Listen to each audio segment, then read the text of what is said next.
Hello everybody. Welcome to the stream. Apologies for a slightly delayed start this evening, but we are live on the dual stream, bringing the tables right up as we are a little bit late here. And Nio, if you did your titles previously, you might need to redo them. They're not correct after I restarted OBS, I believe. Really? Oh, my opponent just flops us straight as I have no chips here in the satellite. GG's. Well, don't need to worry about that title. All right, I'm just in the nightly $20 classic at the moment, but more tournaments coming just shortly. We registered them beforehand because early bird special going on. Before we get into all that, now how you doing, man? Welcome. I'm good, man. How are you? Good. Had a good week, busy week, but a good week. How's life been for you, man? Wonderful. Huh? I apologize. I had to switch it up on you last week, and we dual streamed last Tuesday. I promised I had a good reason. We'll get into it a bit. And now we're back to our regularly scheduled programming. That's all good, man. It's all good.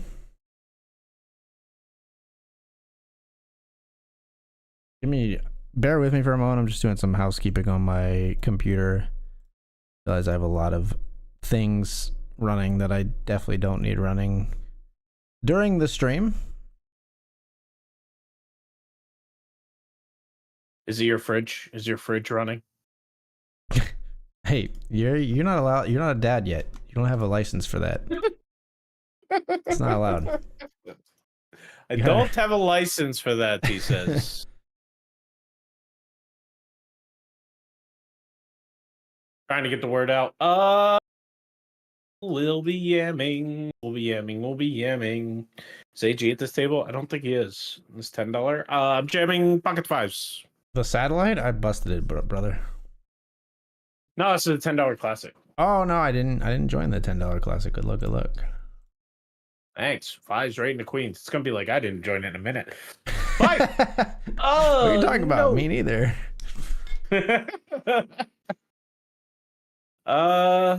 Well, they took my chips. That was unfortunate. Okay. GG. Yes, we did register tournaments early tonight, folks. There is the early bird special. The return of the early bird special runs through, I think, almost the end of March to like March. Check the terms and conditions, but I think it goes through like March 28th or 30th. So for a while yet. If you register tournaments prior to the start, you get 10% back on your entries up to $100 a week. And I aim to obtain that $100. Be nice if I didn't, because I'm gonna fire enough to obtain it. It'd be nice if I didn't obtain it, but I think I might. Me too. Yeah, I don't know how I got a $50 ticket, but I got a notice. I got an email saying I got a $50 ticket at BetRivers. I assume it's one of these awesome promotions they're doing. Could be that one. They've been doing some just one-offs too. I know I've seen people just say like, "Oh, I just got a $50 ticket. That's nice." Yeah, sometimes it's just a nice little treat. I think that they've been doing for some players, so it could be that too. They also have another really cool thing that they brought back is the cash game happy hours, which are also going on right now. And I actually have been playing some of them because the cash game happy hours before only ran 1 to 4 p.m. and I didn't play those because I was working at my day job during that time. But now they are 1 to 4 p.m. and 11 p.m. to 2 a.m. I think. 11 p.m. to 2 a.m. There's a That's late pretty night late. slot where you get boosted rewards. It's like $1 in poker bonus for every $5 raked or something like that, I think. And there's no cap, so you just get a ton of extra rewards. Aren't you supposed to be sleeping, young man? I always, like literally always, stay up until 1 a.m. I just am a night owl. I don't go to sleep before that. And so I'm sort of like, I might as well. The nights I've ended the stream early, even I've played the cash game because I sometimes, you know, the MTT journeys are over and I just take a break and then I just jump on the cash game for a little bit. But yeah, I these last few times I turned on like the night shift feature on Windows 11.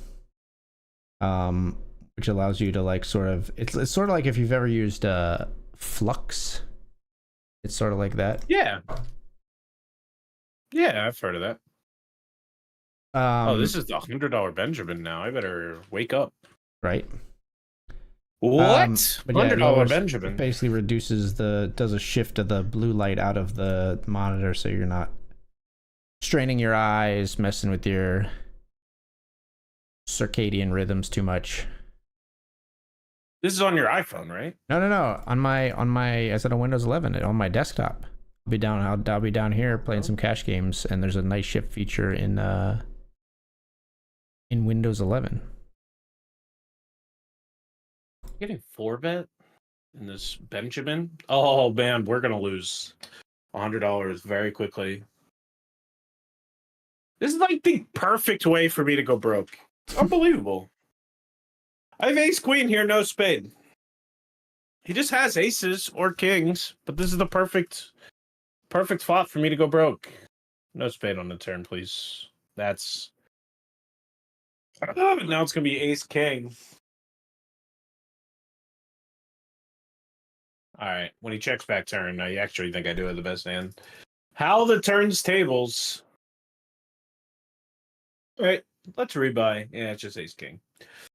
I am getting something that almost never happens on my computer, which is OBS is telling me encoding overloaded. Consider turning down video settings. I'm not dropping frames. But it still is concerning. Encoder overloaded? Yeah. Okay. Do you want to do... What encoder are you using? Are you using MVank or something else? I am using... Sorry about technical difficulties, folks. NVank, yeah, H.264 deprecated. Well, should be using H.265, I suppose. You can't change that midstream. I cannot change that midstream. No, you are correct, sir. Yeah. I don't really see performance hitching on my computer. Let me know if you see on the stream if it looks a lot worse, folks. Okay, the message dropped off of OBS. Maybe we're buddy, okay. The stream's got me a little freeze frozen right now. Is it because you? Oh yeah, you are. Maybe you are hidden Discord. No, Discord is not hidden. Why are you are freeze frozen? Stream frozen. Discord looks okay on my side. Partner, webcam, scene, properties. Okay, wave your arms around like a crazy man for a second. Okay, that's working better, but now the encoding overloaded is back. Okay. Let me try something. Okay.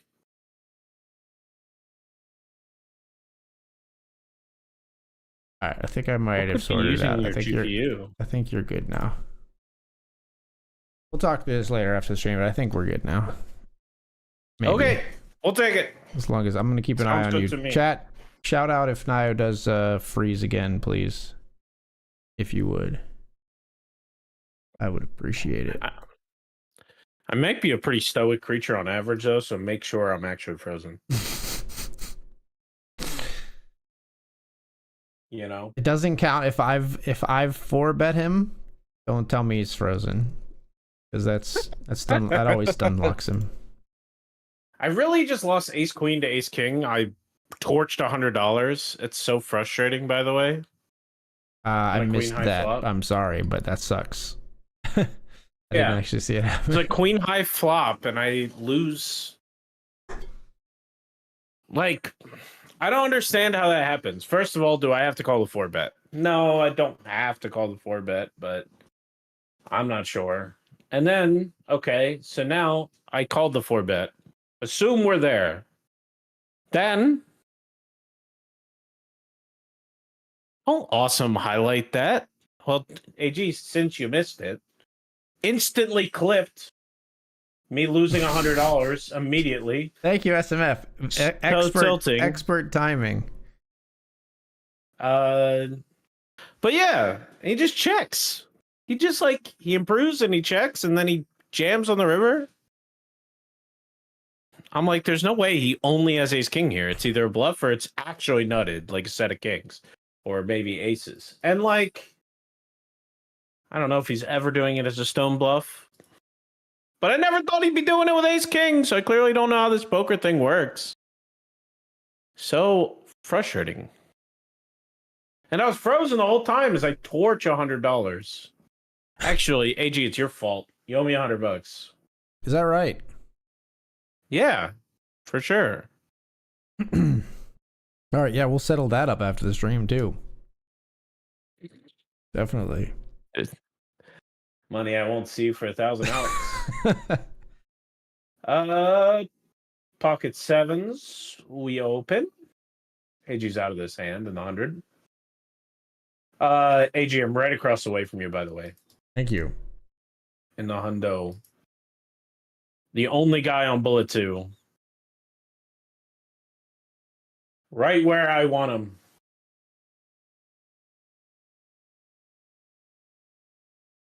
Okay.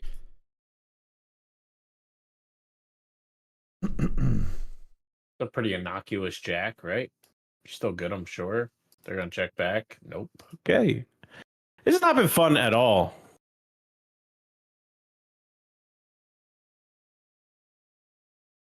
As game has been frozen while you're saying encoder overload or whatever. I think we're on the other side. I hope so. I believe we can fly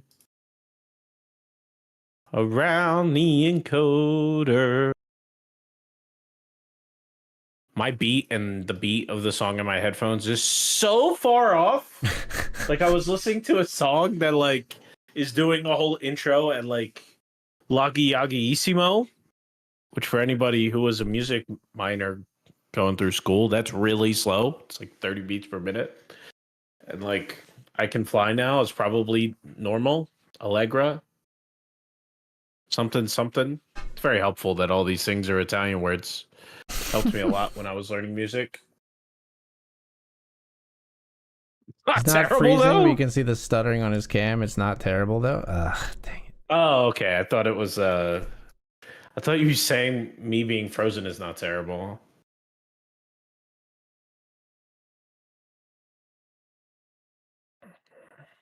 Here I am just in another 3-bet pot. AG is out of this one as well. I have ace queen of diamonds. Well, that flop is terrible.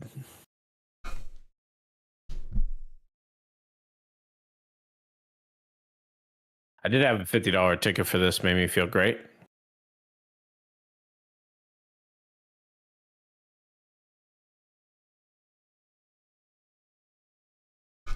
Dude, I need a Twitter detox. You do, huh?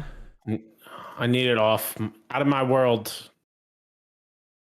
I watch too much YouTube, but I get so much useful stuff from YouTube each day that I can't take it out of my life. But Twitter. The only thing I want to know on Twitter is when you go live. Everything else, meh. Oh. I'll say I never say anything nice about you.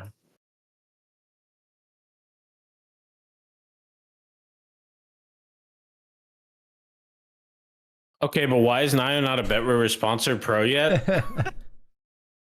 I don't know. What a guy. AG's definitely won the $100 more often than I have. Well, to be fair, I've also played it a whole bunch more. Like a lot more. Yeah, I think by percentage I got you crushed. Yeah, I think that's fair. I actually love I've been working so hard on some off-stream stuff for the stream and then a lot of other things, but I feel like I'm not even a reg anymore. Like I only play once a week or twice if I go see you at a casino. Yeah. So like it's such a like having a tiny bankroll on a platform and actually driving it in the right direction and seeing a profit is a lot of fun. That being said, if I was truly playing out of the bankroll I deposited on BetRivers, I never would have. I never would have played the 100. So take that with a grain of salt. Obviously, not everybody. I was ready to fire again, so not exactly great bankroll management, but it's very, very cool. See small number go up. I have 3-bet here with Ace Queen of Diamonds in the nightly Benjamin. What of diamonds? Ace Queen of diamonds? Ace Queen of Diamonds, yes sir. The old so bad I gotta bet. And it works! Hey! Oh my gosh, that never works for me. Ever. Ever. I find myself on the river after 2 bets and I'm crying. Every time. We just bet small range on the monotone flop. They pulled out hands exactly like ours, and we just got lucky enough that that's what they had, I think. Does Nio love pentatonics? Okay. I'm guessing you can hear what I'm playing? Is it coming through the microphone, man? No, brother. Maybe it was. Maybe SMF has really studio ears. Maybe you were buying along. I don't know. Maybe you were humming along. Is it shared on Discord, maybe? Oh, I bet that's it. Yeah, because I've seen you have like a track thing show Nerd Out or something like that on Discord. Oh, He's yeah. a sneaky one, that SMF. All right. Yeah, he's Everybody's gonna lose that privilege, SMF. This is why we can't have nice things, SMF. Okay, this is why we can't have nice things. Yeah, you could have let that go for years. I would have never noticed. How do I share my music? Unshare my music. Display Spotify as your status. Get that out of here. Sorry.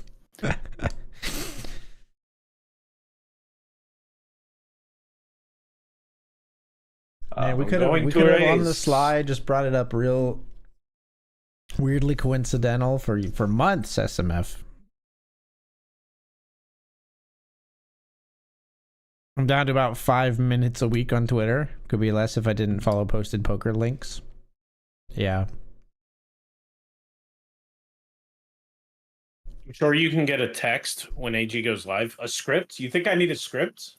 I think we're close enough friends that I could he would text me. Yeah, I mean, you literally could turn off. You also could just Discord. You also can turn on notifications for someone. Well, I guess you'd almost have to have a script or something more specific because you can turn on Twitter notifications, but then you'd get every tweet I ever post, which is not what you want. I like your tweets. But I get 37 notifications every time you go live, dude. I have you subscribed on YouTube. That's 2. I have you on Twitch. I get a follower alert. Yeah. And then I usually tag you on Twitter when we're on the dual stream. Yeah, I get a notification on Twitter. I think I already get all your tweets, actually. Oh, really? I think I get everything as a tweet. Yeah. Then I get 3 notifications from your Discord because I'm in both your uploads channel and your yeah, right.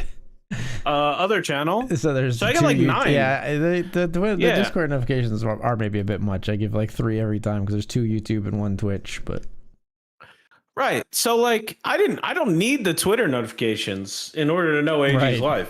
Plus, I probably get a notification every time BetRivers reposts him, so that's 10. I am the most informed of AG's schedule. I know when AG's going live more than Casey does.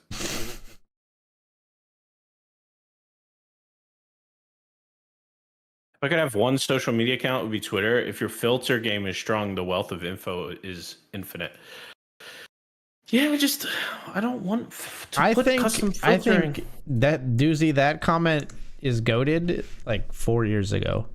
And then now you're fighting against such a deluge of, and I have to use Twitter, and I hope people follow me on Twitter for updates because it's where I put a lot of them. But I think you're fighting against such a deluge of bots, misinformation, pornography, rage baiting, all this stuff that has gotten so much worse on the platform.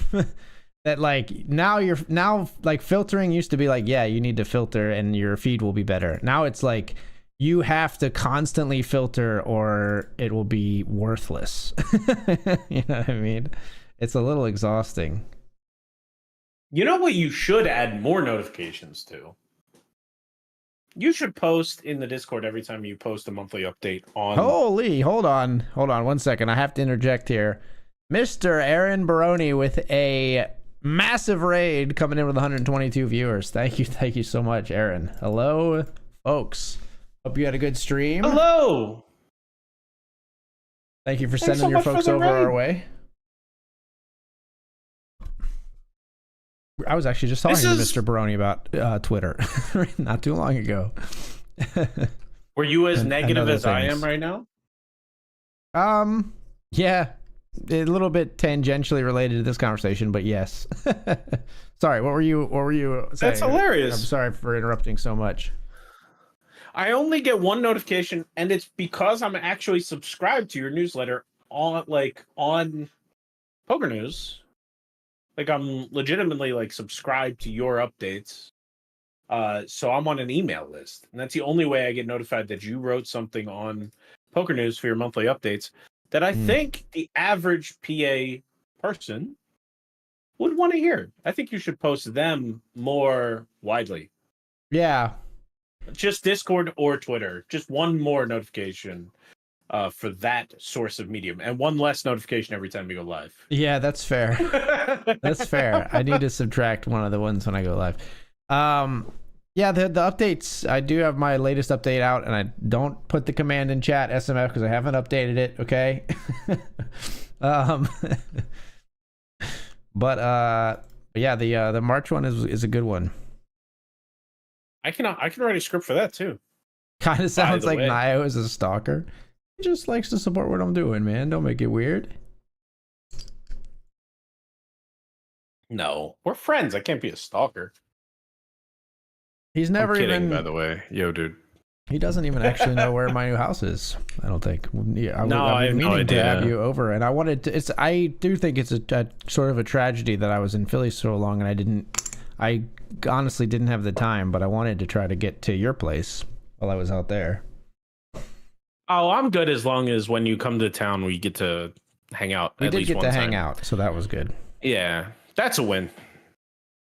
That's a win for sure. The house is nice, though. I would like for you to see it, but it's crazy. I don't understand how Philly is this big, but I move from Philadelphia, like inside the city limits, to outside of Philly by an hour. I move an hour. And somehow I'm still 40 minutes away from every reasonable casino. Every single one. Harris Chester, 40 minutes away from my old place. 40 minutes away from Parks in my old place. 40 minutes away from Philly Live in my old place. 40 minutes away from Rivers Casino in my old place. And still 40 minutes away from Parks at my new place. 40 minutes away from Rivers at my new place. Somebody's doing triangulation if there is any actual stalkers. And no, it's crazy. I don't understand. Connecting the strings on the map on the wall. Right. How did I move legitimately crossed over so many places, and I'm still the same distance away from every reasonable place to play cards? It's crazy. I don't get it. What? I never lived close to any of these places. And I found a way. Don't get me wrong. When I used to go to Parks when Parks was an awesome place to play poker. Yeah. Not intentionally trying to fire shots, but Parks East was the bomb when it was a separate room. And yeah, I was there every week, but I had to drive so far to get there. Yeah. And it was an hour away when I was at Drexel. Which is even further. Do you like, this is totally not really related to the distance to poker things, but do you like driving long distances, or do you not? Or do you not care? I'm not a big fan, but I like it more than I used to. Right? I've grown to love podcasts. Yeah. So that's been awesome. I guess there's a big clarification necessary. Nobody likes a long commute to work, really, right? But I just mean do you mind I don't really mind I drive when we go to the beach, and I'm like, I'm not driving for 3 hours. It's fine. Like I can vibe with it. I'm fine. I don't feel like it's a super big hassle. Of course, like the longer it gets, the more like annoying it is to a certain extent, of course. But I don't know. I can kind of like you said, I can put something on, or I can just. These days, it's more like hanging out and just talking with Eden, because she's big enough now that like we talk and we play like little word games and stuff on the way and things like that. Yeah, I can definitely see that being enjoying. Yeah. How often do you get Eden in a situation where she has to talk to you? And yeah, like, right. She can't take her mind somewhere else, you know? Yeah, That's yeah. tough, I'm sure. No, it's good. No, it's good when we have that sort of like forced interaction to a certain degree. Yeah, absolutely. SMF, get your clipping hands ready. I'm going to lose another giant pot on like a queen high rainbow board with ace queen. Somehow I'm going to do it. Baroni said, I agree about all the crazy misinformation and bots and bad things you said about Twitter, but I still like it. Yeah, I think I still like it and find value in it as well. I do think it requires way more curation.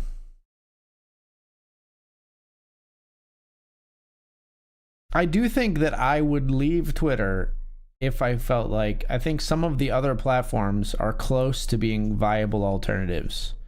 And if I feel like one has really passed the point where it's like enough people that I'm interested in have crossed over, I could see jumping ship to a new platform. Has Blue Sky gotten, first of all, have you signed up for Blue Sky? I have, but I haven't used it much at all. But I have signed up for it. It's gotten some traction, but it's like it doesn't have everybody, you know what I mean? And it's really hard to switch over to a social media thing for me if there's like only 60% of the people that I'm interested in reading tweets by, you know what I mean? And then there's like 100% of them on Twitter, or maybe now if you have left for Blue Sky, it's like 90%, because a lot of them post on both while they're like switching to Blue Sky. I don't know. It's weird. What's up, Pi? SMF asking the important question: how close is Chick-fil-A at your new place, though? Oh, that was a huge improvement. We went from like 35 minutes was the closest one in Cheltenham at my previous place. 8 minutes. I've gotten down 8 minutes, dude. 42 Efficiency seconds in the signature member points. Yeah, no, we're doing great in the Chick-fil-A. I was saying on stream the other night that we were talking about you on my stream the other night, and I was saying that that the signature membership to Chick-fil-A is definitely going to be accounted for in the prenuptial agreement. Like, wealth splitting is fine for that to be 50-50, but I maintain full rights to the signature membership should anything happen in the terrible event that anything happens in our marriage, God forbid.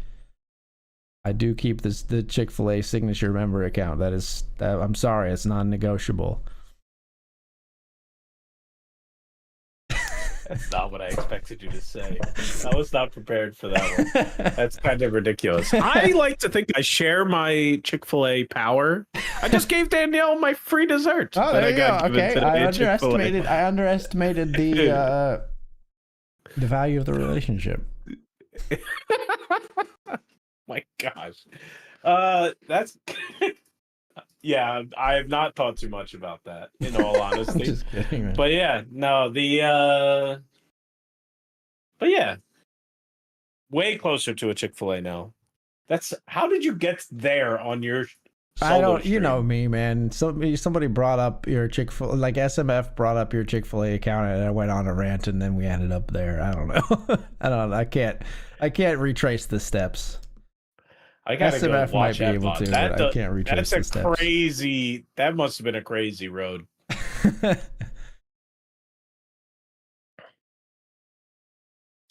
Howdy, fellas. What's up, Pi? Welcome, sir. Sounds like Naya moved to Montgomery County. I might have. I don't know what. Maybe not. Maybe go. You know what? Oh man. So, I thought, just thinking about your relationship, and marriage and the prenuptial whatever, I thought this week I had not an argument, but I thought I owned Casey so bad. In my mind, I owned her so bad. Okay, I was. Listen. Listen. So we have a new shower. We remodeled our bath, and we have a new shower. It's got a glass wall, right? So it's got a glass window, glass door. Why can't I talk right now? It's got a glass sliding door. We have to squeegee it, right? Every time we like get out. It's something we've decided to do to try to keep it nice because it's, you know, we paid money for it. It's nice. So every time I take a shower. Lost that argument. What'd you say? I said you already lost that argument. Yeah, sure. Now you're now squeegeeing the shower. It's good. You know, we can talk more about that, but I rise to the occasion to clean. I clean on a schedule and stuff for Casey because I'm really bad at it naturally. But you know, it's something that's really important to her, and it's made me a lot better. But anyway, so every time I take a shower, every time Casey takes a shower, we squeegee the shower, and every time I'm sitting with Eden somewhere and Casey's finishing up after showering, it's like this, and I'm like, she's squeegeeing wrong. Like, it's when you squeegee, you need to like pull the thing down and you need to slide it on the glass, like so that it doesn't make this noise, right? And when I squeegee, it doesn't make this noise. It's like silent. And Eden was joking. She's like, "There's that whale again." I'm like, "Yeah, it's the whale. Mommy's squeegeeing." And I was like, and so I got out of the shower one day and I got dressed in there and I was coming out and I was like, I said to Eden, and I invoked my daughter, which is the worst part. To Eden in front of Casey, I was like, you know, the squeegee doesn't make the whale sound when Daddy does it because I do it right. And Casey looked at me and she said, "Do you squeegee the walls?" And I went, "You're supposed to squeegee the walls?" And she was like, "Yeah, you're supposed to squeegee the walls." And that's when it makes that weird sound, is because I do the whole shower and not just the door. And I was like, "Okay, Eden, your mom is right. Nothing, the status quo has not been disrupted." Wait, Daddy was doing it wrong. That's where it ended? That's where it ended. I did it wrong. I was completely wrong. I ate crow. And I'm almost always on Casey's side, but for once, I'm on your side. You don't have to squeegee the walls. It's tile. It's not tile though. Our walls are not tile. They're smooth. Oh, so it's glass? No, it's like I don't know what it is, but it's not glass and it's not tile. It's like a weatherproof, like special kind of vinyl or something. It's like, it's not I don't know what it is. I'm not a constructor. I'm not a construction guy. I don't know, but it's not tile and it's not glass. All right, I'm back on Casey's side. I tried so hard. I had no idea I was supposed to squeegee the walls. And I thought I had her dead to rights when I tell you, my friend. I thought I was about to like. You never ever did. No, I never. I've learned my lesson. Oh, that's great. No, first of all, I'm thankful that you squeegee your shower now, because that means that I am not whipped. Other people squeegee their shower, right? I started doing that. I had a shower at my old place, and it came with the negative effects of not squeegeeing. Sure, yeah, it had a squeegee in the shower, but it was never used. Right, sure, that glass wall was fully fogged up all the time. Couldn't get it off. Like, I would have to replace the glass. So I'm like, okay, we'll squeegee these doors. And ours is held up very good because we chose to do that. And then I'm like, oh my gosh, AG actually deserves to win an argument. You don't have to squeegee tile. And somehow you found the new way to lose an argument. That's hilarious. I love it.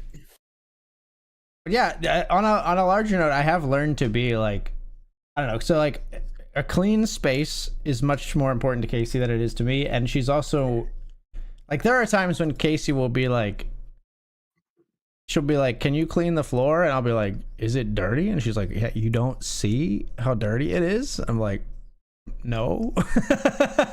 Like, I just don't, like, I don't react organically to those things as well as like she does. And so I've learned to like, I just make myself into a creature of habit, or I do things on a schedule when I can. I try to like schedule time to do things, or like I just attach cleaning to like, every time I make dinner or Casey makes dinner, I wipe down all the counters, because I won't ever think like I should wipe down the counters at some random point during the day. So it's just easier to do it every time. Yeah, I'm 100% with you. One of my most like real conversations with Danielle, like one of the first times I really sat her down and was like, we got to talk about this. I said, Danielle, in my life, I need you to understand, I will never care about this. Yeah, I will right. never, ever care about this. I love you. Right, I care about you. And Yeah. because you care, I will do this. But I need you to understand that like it will always be driven because you want it that way, not because I care. Yeah. And you need to be okay with that. And she was Yeah. like, yes, it's okay. And it's, of course, it's about cleaning and Right. keeping things straight up. Like, I don't know. I definitely have a limit, but since Oh yeah, me too. I've lived with Danielle, I've never even came close to that limit.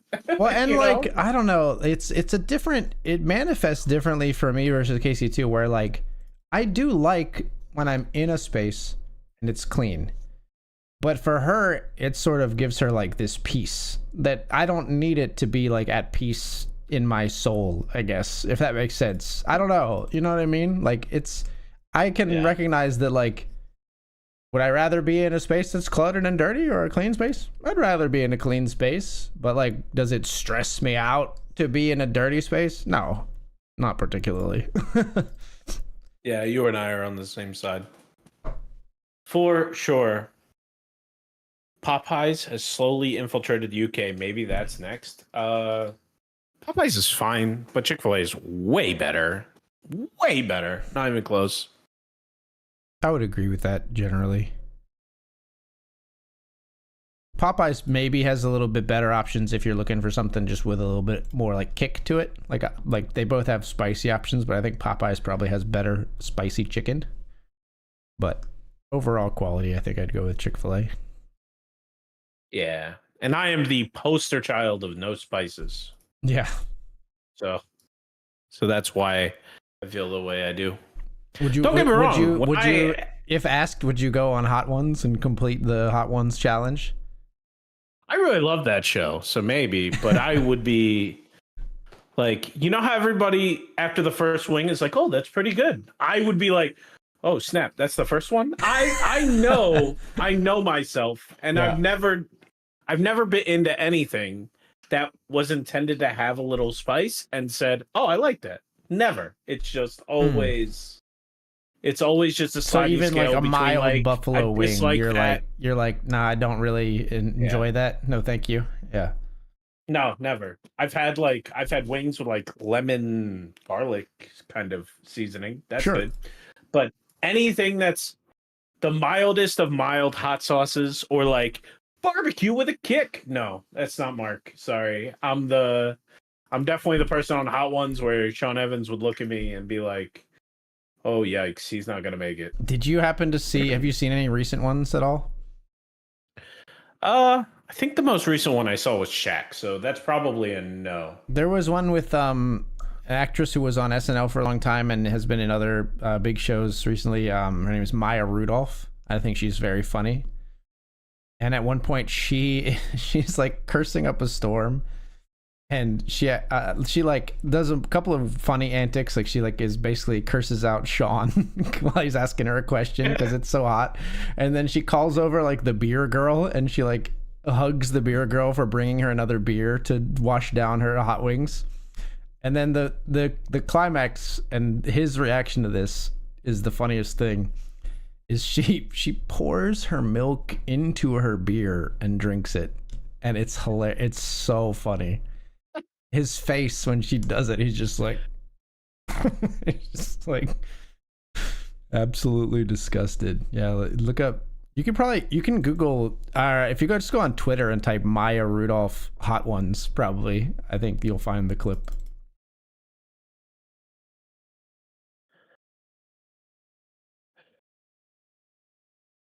What's up, Tom? What's up, Tom? She's really famous, this Maya Rudolph person. Yeah, right? she's been in a ton of stuff. It's hard to describe. I didn't know where to start with her like career of accomplishments, but yeah, she's doing been really in a ton well. of stuff. The first clip I found was not the clip I wanted, so I will have to look that up. But That I think I sounds got it here. like, Let me I hold think on. it'll I be funny. flopped it straight here in the $20 classic, and they're betting into me. It's always a good problem. You have 8-9. I do. I raised early position with 9-8 suited.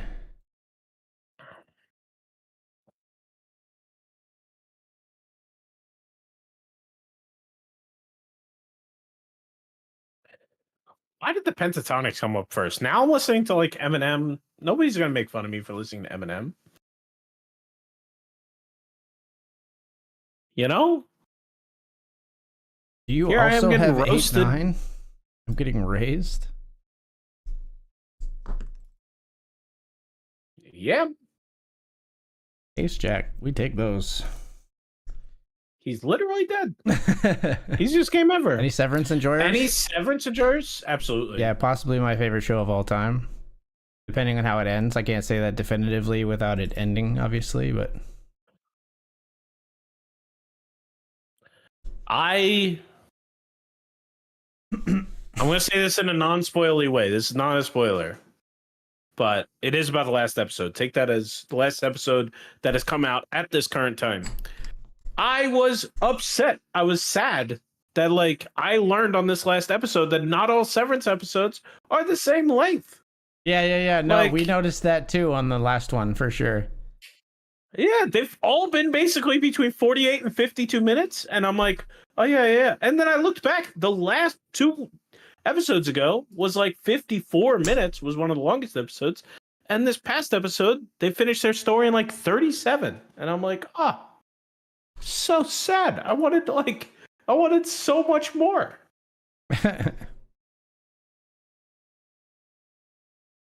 And it hurts way more when you're like caught up, you know? Like, Right, for sure. if that happened during season 1, I just start the next episode.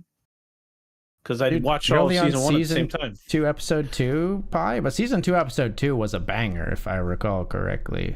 Wait, hold on. Or maybe I'm thinking of...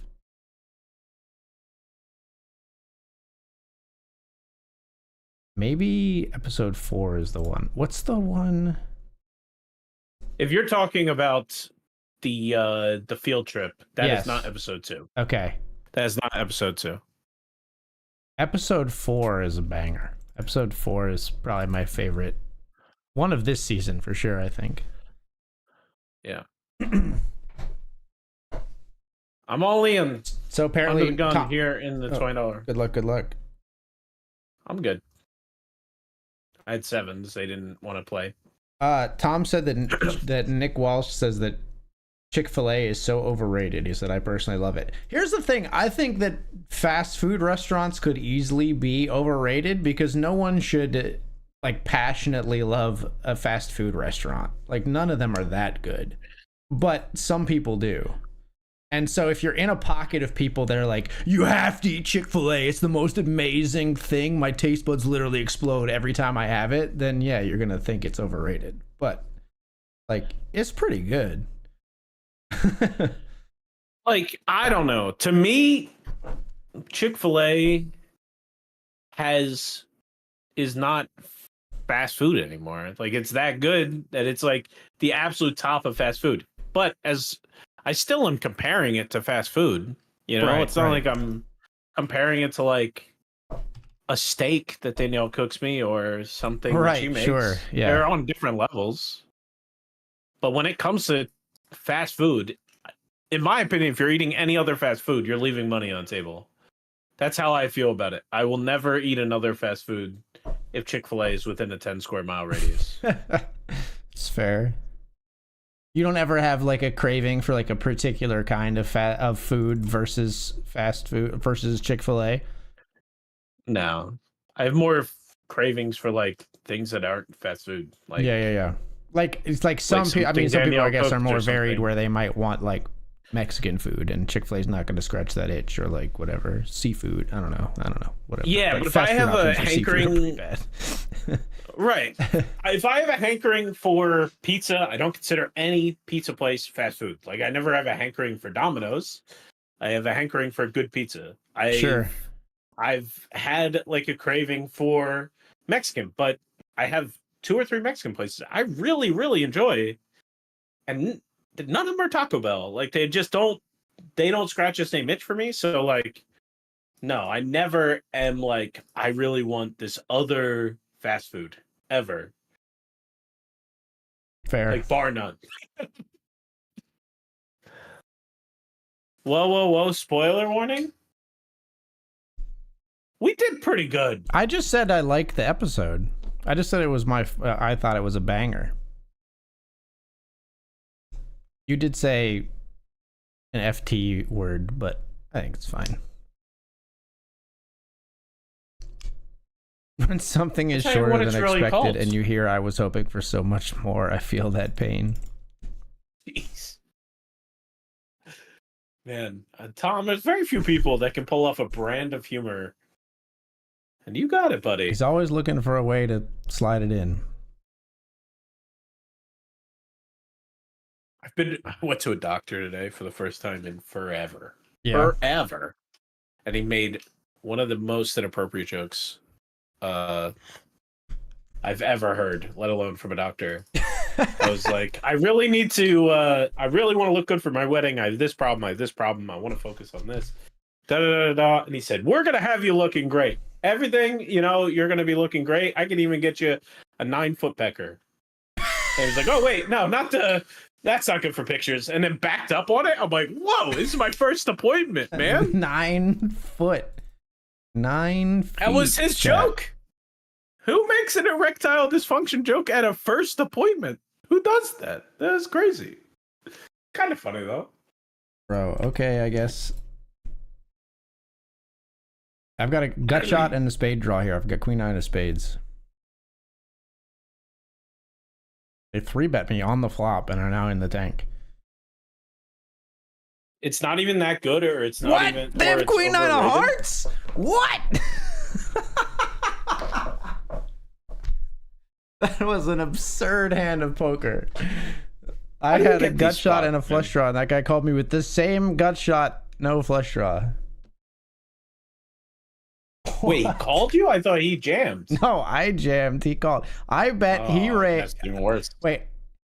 He bet, I raised, he 3-bet, and then I 4-bet jammed on the flop. How does AG get these spots, man? That one was wacky, man.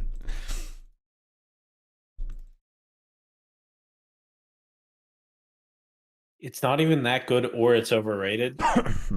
People have their own taste buds. I'm not gonna get in a fight with Nick Walsh. First of all, he seems like a really nice guy. But yeah, I'm a huge proponent of Chick-fil-A, and I used to have it. I have a special connection to Chick-fil-A because when I was on keto, like 2019, 2020, I was very successful in the crazy keto diet. I lost a lot of weight. Sadly, COVID and MCL tear, I gained a lot of it back. But I was very successful at just eating grilled nuggets and grilled chicken. And Chick-fil-A was my answer for that when I was at work. And it's really not that bad. Like, it's pretty good for something that is like 26 grams of protein or something insane. And like 140 calories. I'm probably way overdoing that. Let me get some real stats. 130. I wasn't that off. 130 calories and 25 grams of protein. That's a lot. Yeah. It's insane. Pretty good.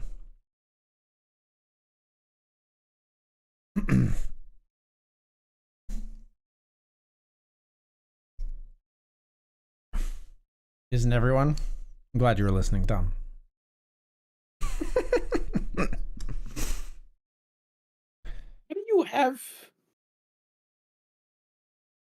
Why do you have every better Twitch TV thing? Everything. I don't know.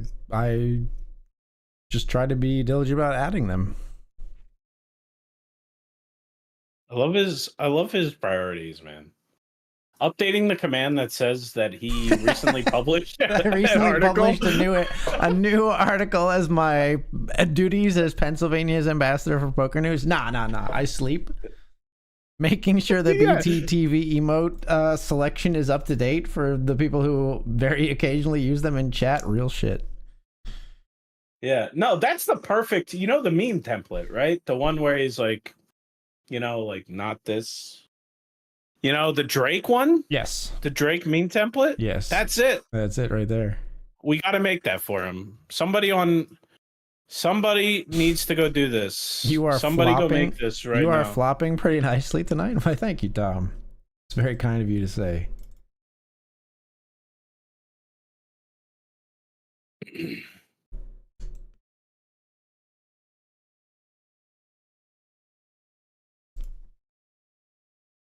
I can't believe I got called with a queen nine of spades on 6, 7, 10, 2 spades, and he calls with queen nine of hearts.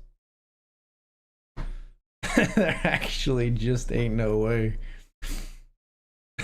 No, there's a way. Oh, somehow it always works out. Dude.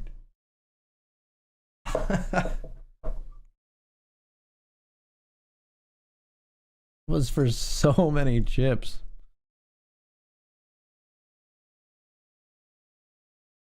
Schadenfreude, poker is dead. Schadenfreude comes in very opportune times.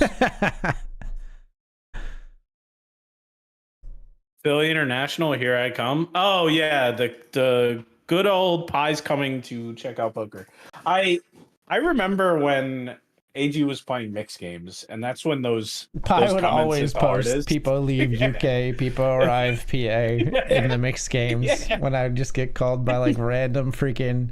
I'd have like a 76 and deuce to 7 and get called off by like a queen. They'd be like, "What in the world?"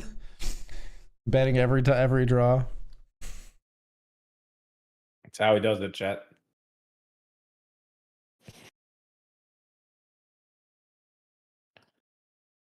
Yeah, Intercourse PA. That is a city name in Pennsylvania. Popular place to buy postcards and send them to your friends. You have could you add that as a browser source real quick? I sent it to you on Discord. Add what now? 1 second. No, I'm kidding. What is it? Oh. So accurate. It's the perfect meme template. No, not old podcasts, just a podcast I don't really listen to anymore, but like Part of My Take used to have this as a bit. They would be talking about something sports related, and they would be like, "This is what Naya verbal meme. This is what Naya wanted me to add."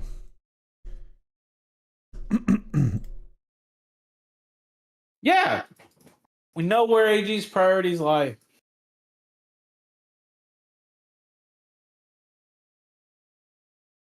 I was surprised there was a meme generator that was that quick. Not gonna lie. Oh yeah, dude. There's like a whole I should do it more often because sometimes the poker meme videos do well, but there's a whole like couple of apps for that. I mean, there's an app for just like still image memes like that, but then there's also like CapCut and others where it's like you get green screen video memes for like reels on Instagram and stuff. They're trending and add them to your videos. Made some good fun memes. Every now and then I bookmark a video on Instagram like, this would make a good poker meme, and then like 80% of the time I don't get around to doing it. But hey, thanks for hanging out, Pi. Take care, brother. Good night, man. And that is time for us to head off to the break. Actually, we are going to take this break. We started a little late tonight, so we haven't taken one yet, but we will be on this break and be back with some more BetRivers MTT action soon. See y'all soon. See you in a bit.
What's up, everybody?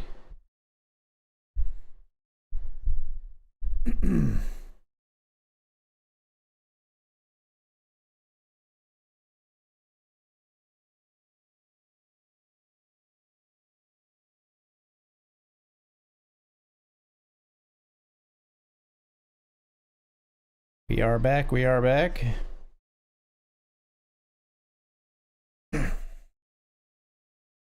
Lunar eclipse tonight. What time's that?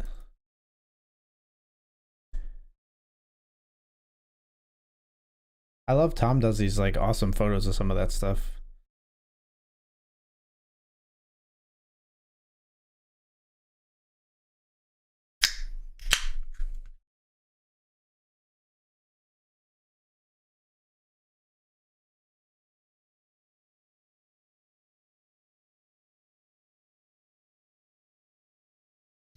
Hello. Hey, man.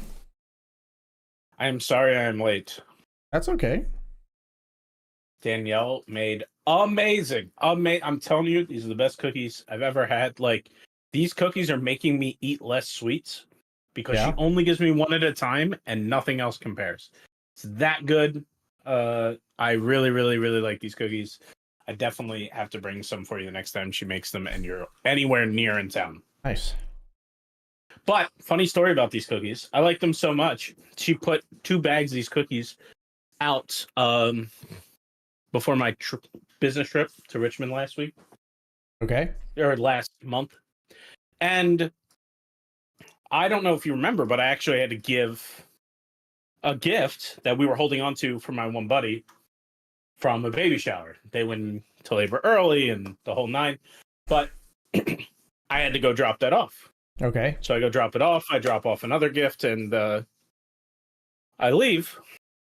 I get to my hotel room and I have some of the cookies, like the bag with 2 cookies in it. And then I'm like, throughout the rest of the week, I eat the other bag with like 4 or 5 cookies in it. Okay. And then she's like, did you like the cookies? I'm like, yeah, they were awesome. And she's like, did Ben like his? Uh-oh. I was like, wait, what? What are you talking about? And she's like, Mark, there were 2 different bags. One of them had enough for 2 people. It was clearly for Ben and his wife. They just had a baby. And I'm like, you didn't say that. You didn't. This needs to be specified, okay? As far as what was communicated to me was, here are some cookies. right. So she remembers this story so well.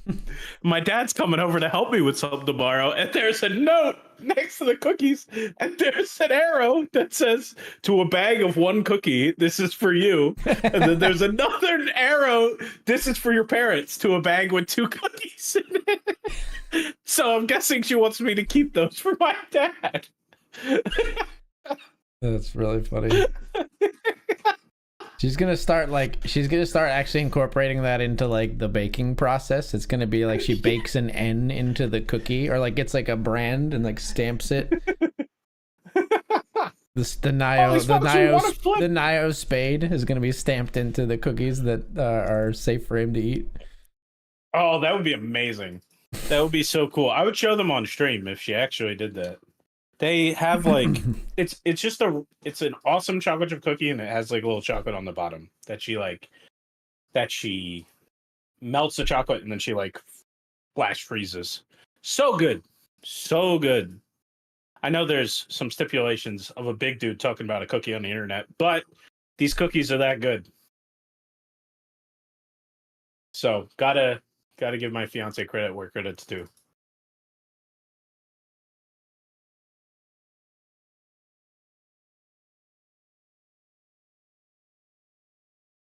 Owl fold. Are you? You're forgetting. You're on a new table in the Benjamin now. Are you? You're not on my table anymore, are you? No, I'm not on your table. I'm at your table in the 20. Yes, I do have you labeled or recolorized there. Brother, you might want to slide up. I don't think I can see anything, but just in case I would glance over, you might want to slide up your card cover a few pixels. I can see the top little sliver of the cards, or just like stretch it up a little bit or whatever. Okay, can handle that. I don't think it's enough that even if I looked at it, I would be able to see like what you have. But yeah, there we go. That's perfect. Did I move it? Oh, maybe you didn't. Maybe the cards. Oh, you folded. Never mind. Yeah. I thought you were in this hand. You're not in this hand. Never mind. You do still need to stretch it up a little bit then. Yeah, I did. I did just a skosh. Okay, yeah, that's better. I can't see anything. Should be better now. Yeah. Speaking of which, speaking of seeing cards, did you see the little like kind of sort of scandal that popped off at like Resorts World this week? I did. It was pretty nuts. There was like I did see that. There was like some collusion allegations, and then also stuff about like complaining about dealers like pitching cards. It was Mike Holtz, who's a pretty respected like live poker grinder, and he was complaining about like dealers pitching cards so that he could see them, and they basically were just like completely disregarding what he was saying according to him, and just being like, yeah, mind your own business, or like don't like. I heard other players in the replies saying like that they've done the same, and dealers will be like, well, just don't look then, and you're like, what do you mean don't look? I'm like, I'm paying attention at the table. Like, I'm not trying to see them, but they're like right in front of my face. Like, I don't know, it's weird. Yeah, so I don't know. I'm glad it went viral. Communication is a big thing. Yeah. I am, how do I say? I think they're two separate things. Like both the things he talked about are drastically different things. Sure, right? Sure. Yeah. Collusion fully by other players, and then dealers not protecting the integrity game. I think we have to like break those down completely separately, and I'm sure the smart people in poker are. The thing that's so crazy to me is like I just never felt this way. Ever.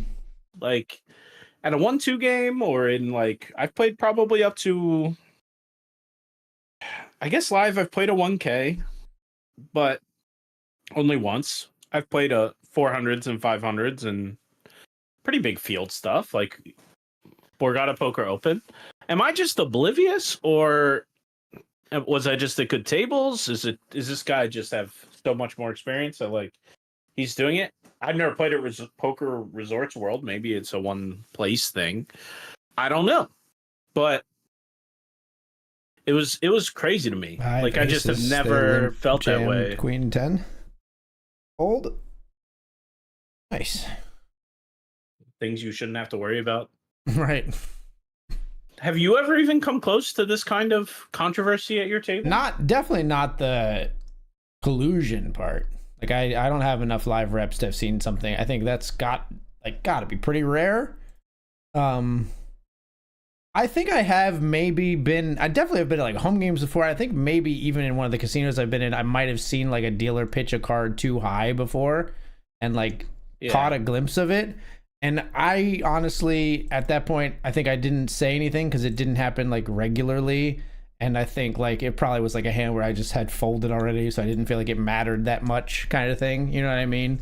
But like I think I've seen that before, and I think that combined with the advent of the notorious like pinhole cameras stuff is leading towards. I think you're gonna see. You already saw it with the PokerStars like EPT stuff. You're gonna see dealers be retrained to slide cards, I think, in like every major poker event ever, like soon. Like I think it's already that's already kind of underway. It just hasn't taken hold everywhere yet. You know what I mean? For sure. I'm glad I folded here. I folded top pair on this, and I'm sure a lot of people think like obviously you folded top pair, but I'm glad I did. So but yeah, I agree with you. You got to keep up with the game. I really want to see Resorts World release an official statement. When things go this big, like I don't think being quiet is a good strategy from for sure not. These companies. And like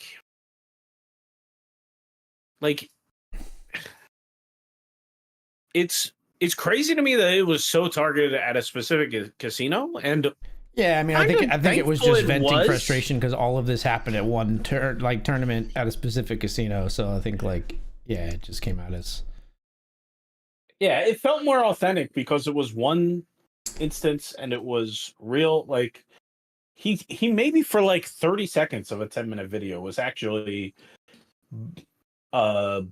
blameless, like ranting, not concrete examples, right? right. For 7 minutes, they were extremely concrete things that he was talking about with extremely concrete people in mind. Like, I think that makes it more reasonable, valuable, workable, and like hopefully some good comes from it.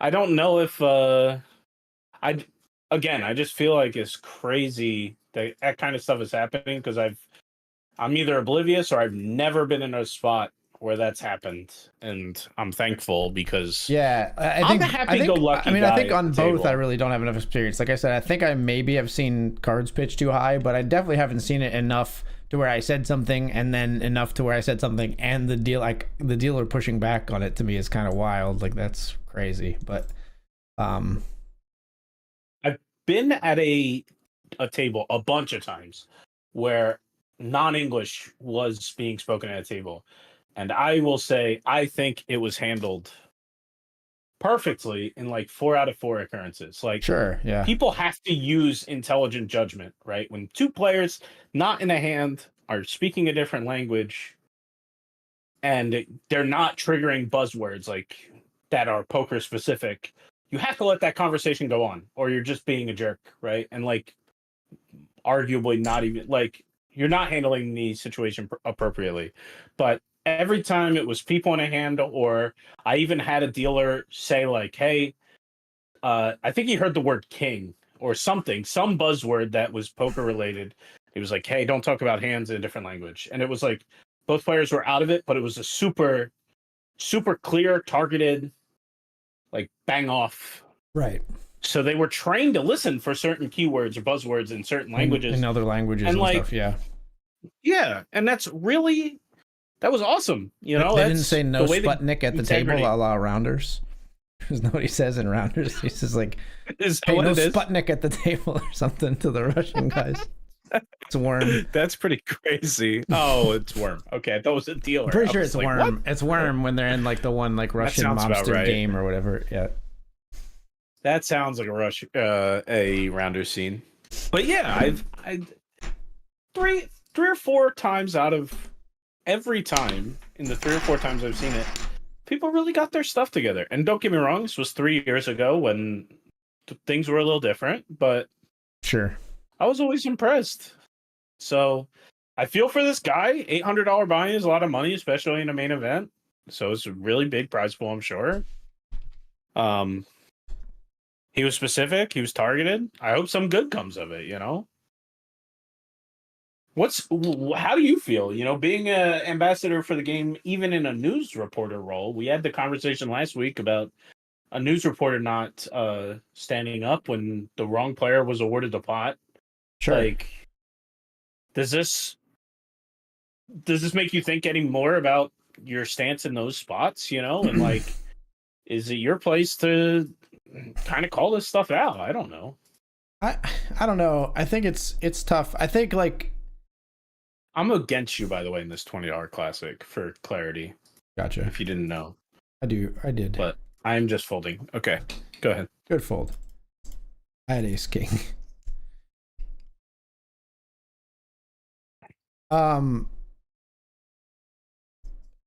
I think with all of these things, I think as media, it's always good to like report on them. I think it's muddy when you get involved in them. Like, I think there are points to which I would want to call out if I thought something really nefarious was happening at a table. But I sort of look at a lot of this stuff the same way as I looked at the hand one where the pot was pushed to the wrong person. As a news person, and as someone honestly who's like just kind of socially anxious, I don't really like getting involved in the middle of a hand. My preference, if at all possible, would be to like be like, hey, can you hold on for a second, and then grab a floor person and talk to them. I don't want to get directly in the mix with players, with dealers, with the flow of the game. I do sort of abide by. I got kings versus queens here. Nice. On the right side. Love to see it. I do sort of abide by the idea that like reporters are supposed to just report, just be like flies on the wall, observe, document, and that kind of thing.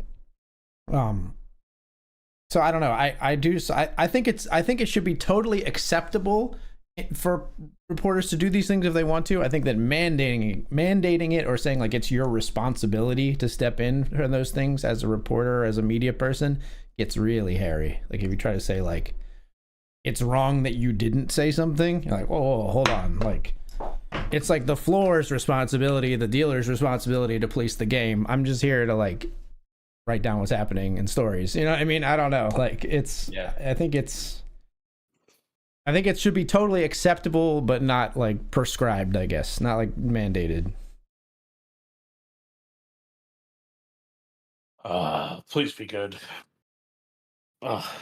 King or jack, please. Ooh. Thanks, Tom. Yeah, I called off a tough one with ace queen, top pair, top kicker. If you want to see the 7th card, you're gonna stop speaking effing Sputnik. Yeah, that's the line.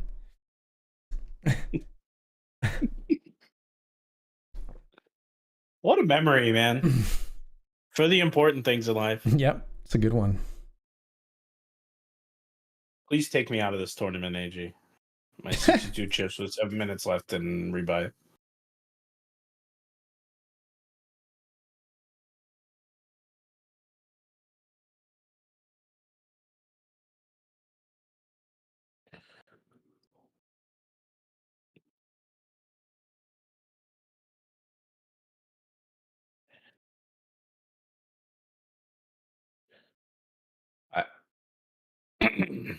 Don't say anything yet because player's still here. Yeah.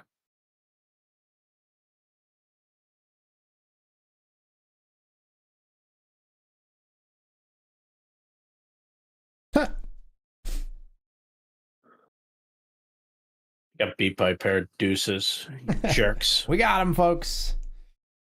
Hard fought win. Took Naigo out of another tournament. Oh, he's going right back for more. Yeah, in the same spot. You wanna give another sorry, go ahead. Another small kudos to the dev team over at BetRivers. I always like doing some small software things. I believe this is new. Pretty confident. Try to change a table color. Yeah. Try to change it. Yeah. Yeah. You see how it like fades? It doesn't happen immediately. Yeah. Yeah, I think that's new. I was going to say, you can change that. You don't have to manually change that every time. You can change it in the settings if you like your. Yeah, I thought I already did, but it's possible it got reset during the latest update, maybe, or something. So I think I couldn't find it in. I think it's settings, game display, or something like that. Table appearance. That's it, and then. Yeah, table appearance, standard MTTs. Yeah, tournaments you can set all the different ones if you like them to be different colors, but yeah. Thank you. That is what I was looking for. But yeah, I like how they made it in this too, so that if you click on the middle of the table, it's the cards, the outer felt, it's the felt, and then you can right click on the background. Yeah. I do still think the perspective cards is very funny. Have you ever turned that on? It looks very silly to me. That's what it looks like, chat. It makes the cards like weirdly three-dimensionally slanted. Oh, don't do that. That one could have been left out. It's sort of like if I look at it too long, I feel like it's giving me like vertigo or something. Like it's making me like half motion sick.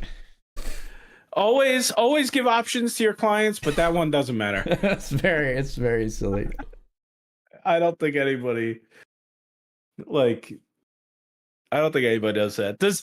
Here's a good question for you behind the scenes, our eyes and ears behind the scenes. Okay. Did Phil Hellmuth or Phil Galfond like anything really weird with the client? Like, was anything like, oh my gosh, he turns No, off big blinds? Phil doesn't top up in the cash games, Helmuth, which people like took issue with. He doesn't auto top up, I guess. And then Yeah. I liked Phil. Helmuth was using the like the quick chat options a lot, which I thought was very funny because people were like saying hi to him at the table, and he was using the quick chat to like. Well, I thought it was great. It was very engaging. But yeah, What was his favorite one? I think he used OMG the most, maybe.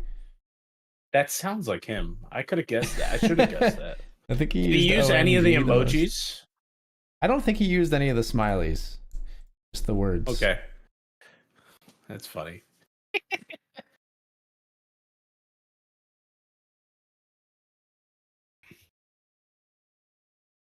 No, I wasn't really I haven't gone back and watched Galfon streams to really know from that perspective.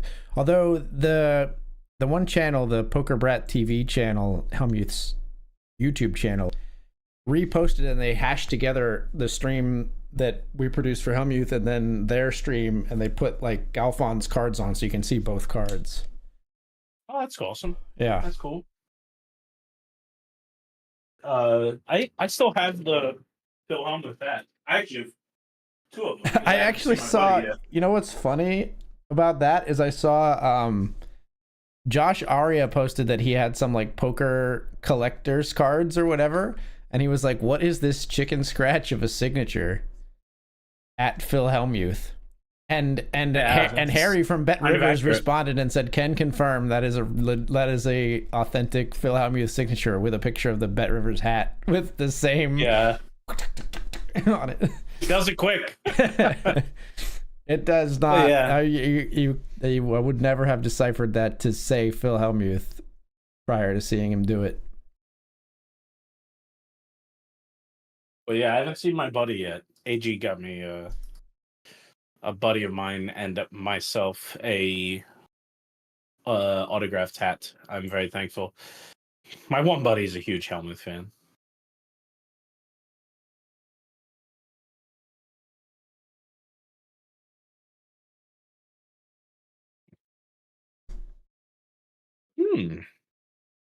I've dealt a ton of like face cards in this last orbit, which is cool.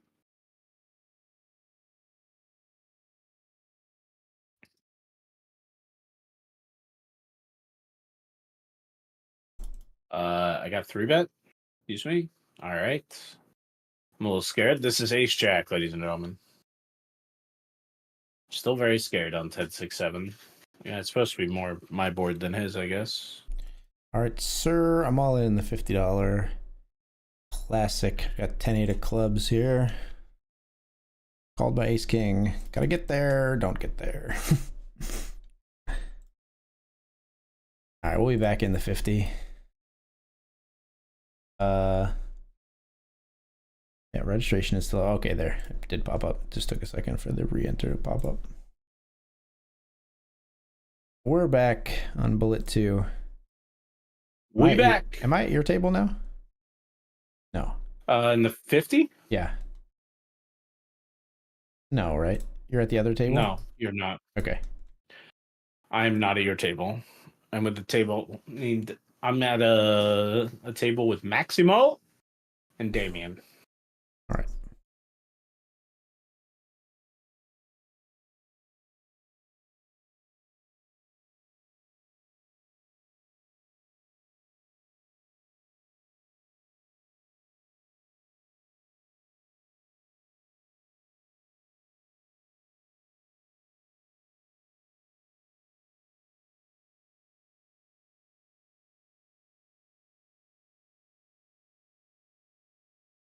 I'm opening Ace 8 of Diamonds here in the Hundo. And wow, did I miss this? 7-9 deuce.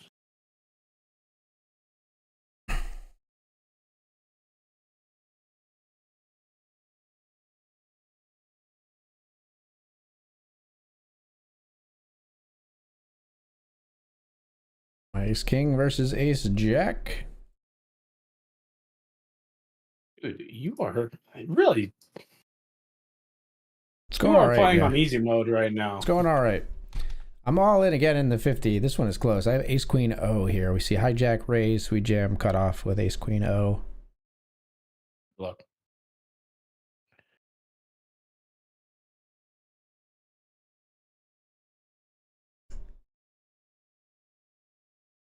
They fold.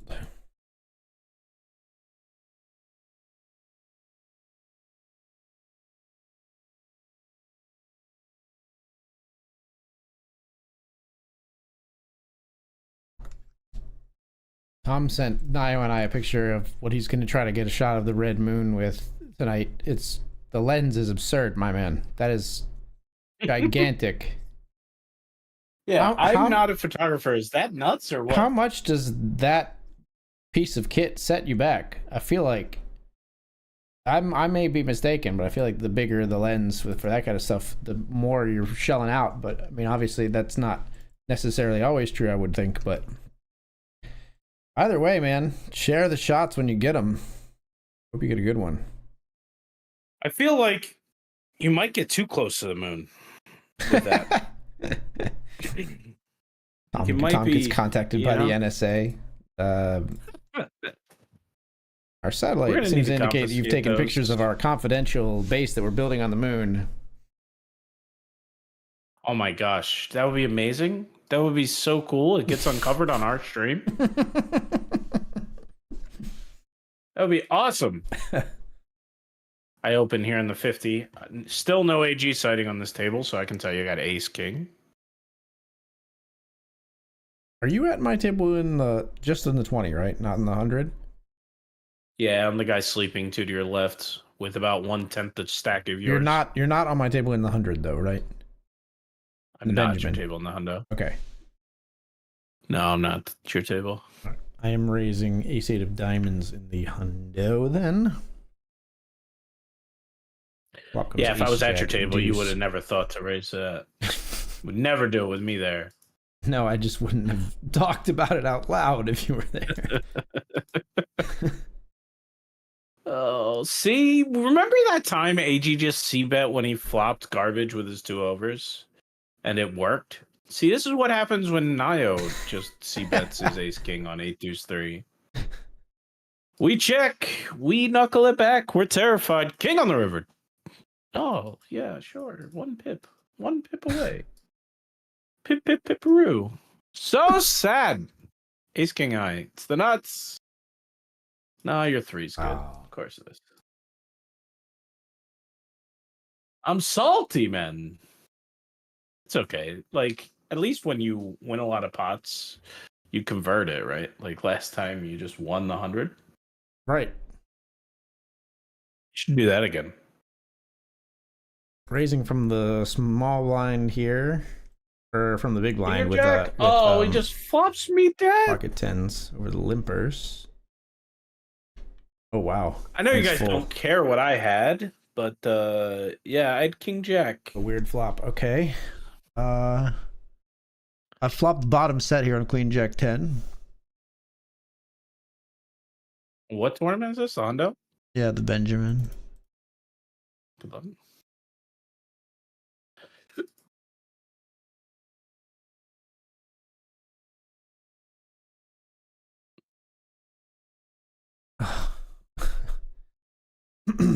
I call. King 5. Gorgeous. How are you okay? And how is it not? I did have a little bit of an indication earlier in the tournament that I thought that guy would raise a bit light. I think against some players I actually would fold a set there, as crazy as that is, but not against that one. And I'm very happy that little bit of data that we had on that opponent seems to check out. I don't want to like mess up your groove when you got 175 big blinds, but you're folding a set there when there's 2 flush draws on the board? Only against certain players. I think a lot of players jam in spots on this platform where they're like very, very nutted. But I mean, I'm willing to say that that's very exploitative and very exploitable. You know what I mean? But only I'm not doing that against just a complete unknown. There has to be evidence that they've like just always had it for a while, I think. Gotcha. Well, congrats on your mountain of chips. That's unreal. That was well done. I'll be going for hopefully another mountain here. I've got Ace King in the $50 classic, and we'll be calling the ship by our opponent. Expect to find a flip pretty often here, but yep, it's pocket tens. Not that one. Sorry. Sorry. That's okay. Grabbed Hubble out of the sky. They are going to come after us. Don't do that. Pick the next one, I guess. Folding under the gun, 1.5 big blinds, but I've got a 5-3 offsuit. We'll just take whatever we get in the big blind. I'm all in, folks. I'll let you guys see it. I got pocket fives. All in with pocket fives. There's nobody wants to smoke. A 200 to 800 millimeter lens. Is this what it sounds like when I talk about programming? Yes. 200 to 800 millimeter is it like?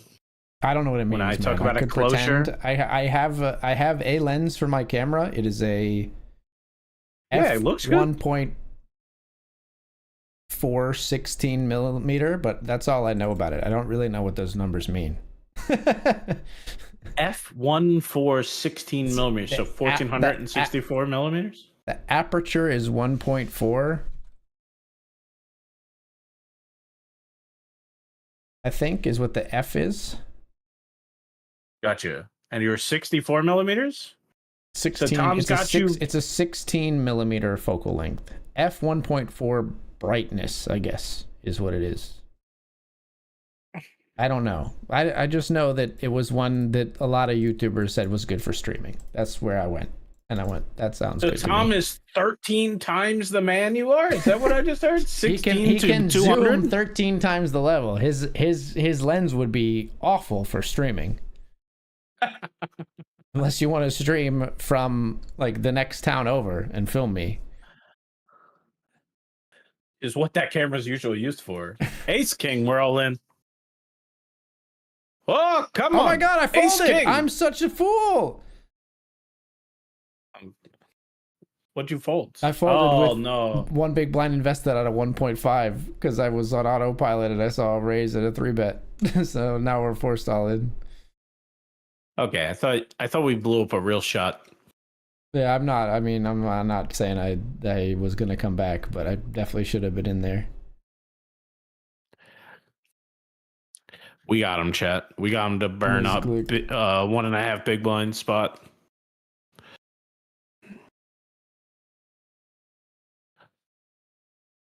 You know what those cookies are for, by the way, Tom? It's because Danielle solemnly believes that children are way worse when it's a full moon, and she needs them for all her teacher friends. Danielle and my mom have something in common. My mom swears that the full moon. She will swear up and down to kingdom come that the full moon brings out the crazies. I mean, they interact with more people than we do. I don't know what your mom does, but teacher perspective. I mean, everyone interacts with more people than I do. Same.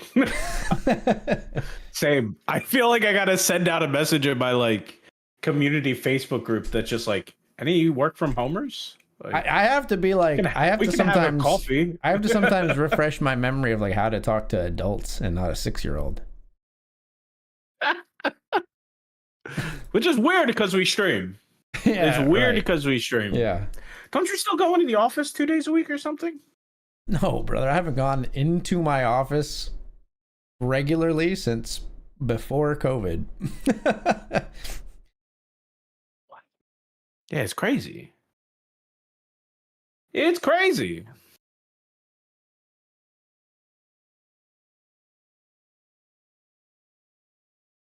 Yeah, man. I don't know. I had Yeah, I'm just not good at it. I got asked like about work stuff, and my like super boss, like boss's boss, said, "How are things going?" And then he asked me how my manager's doing, and I had to say like, "I'm not good at saying things." So my manager is really good at hearing what I say and then making it nice and good for other people to hear what I'm saying. So I really appreciate him for that. They kind of laughed at me. He's like, "You can be honest and direct with me." Under my breath, "No, I can't. I'm not gonna. I'm very tough on software. I'm very tough on code. Yeah. So like, when you put me in that setting, maybe I don't come off as the nicest dude."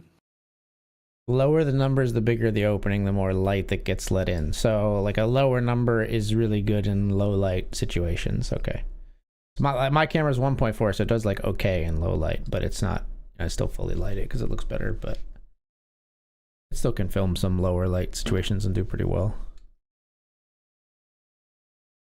I will say, man, it's definitely better than a Logitech C920. Well, yeah. But, you know, it's also many orders of magnitude, or a couple orders of magnitude more expensive. Yeah. I will say, man, order of magnitude, but still. It's 10 times a lot. Yeah. 10 times is a crazy number. Yeah. I don't know, man. I see that in every sector, man. Woodworking, like, price is crazy. Well, lumber's crazy because we're not getting our lumber from Canada, and it's cheaper from Canada, cheaper and better from Canada, or was at least. I looked at one thing that somebody recommended on a YouTube video. I'm like, man, that looks really good. They were using a router, right? The router is $800, a lot of money, right? But you can buy a cheap router. But the little piece of metal that sticks out of the router he was using is called a flush trim bit. Mm-hmm. It's a special kind of flush trim bit. $280. Yeah, just a little piece of metal that cuts the wood. It's high grade steel, and it's machined to be exactly the right shape and specialty made. So there's helical carbide. Right, sure. But it's such a barrier to entry, for the first time in my life. I've never done this before in my life. But I went dumpster diving because I don't want to pay for wood to try things with when I don't know what I'm doing. And somebody threw out a very nice headboard that was solid wood and not Formica. And it was just sitting next to the dumpster. I'm like, this doesn't even count as dumpster diving, right? And I took it. I didn't take it. I texted Danielle. I'm like, does this make me a bad person? Like, will you look down on me if I take this? I've never done it before, man. Have you ever in your life taken something from the trash? Ever? Yes. You want to know what did you take? You want to know so this is a funny story, actually. Okay, I'm about to embarrass myself. Maybe not, but you will think this is weird, and people maybe rightfully should think this is weird. But when I was in college, there was a place that a donut basically factory, right? And they would they made these donuts near Westchester, and they would not ship them all out, or they'd have donuts that had like defects for one reason or another, right? But it literally would be like it's misshapen, or like it didn't fit the packaging right, or like it got like miscolored, and so they would throw out completely sealed packages of donuts, and we would go to the donut factory and we would take them out of the dumpster, and we'd have like a ton of donuts on a regular basis. So I on a somewhat regular basis stole donuts out of a dumpster for a somewhat regular period of my life. AG, I don't want to judge. I know I brought this up. I didn't eat out of a dumpster. Listen, it was college, and like I said, they were completely sealed. They were wrapped in plastic. They were inside a box. They were sanitary.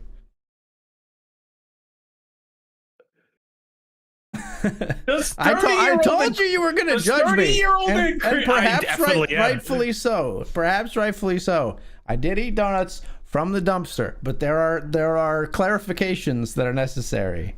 They were inside. There's They were not clarifications. loosely just in the dumpster. They were inside sealed boxes, like bags of all sealed boxes of donuts, and only other things in this dumpster were like cardboard and stuff. Like it's not like it was food waste. Like it was a dumpster with like just a whole bunch of like actual trash in it. It was just like the factory threw out all their donuts, and that's basically all that was in there.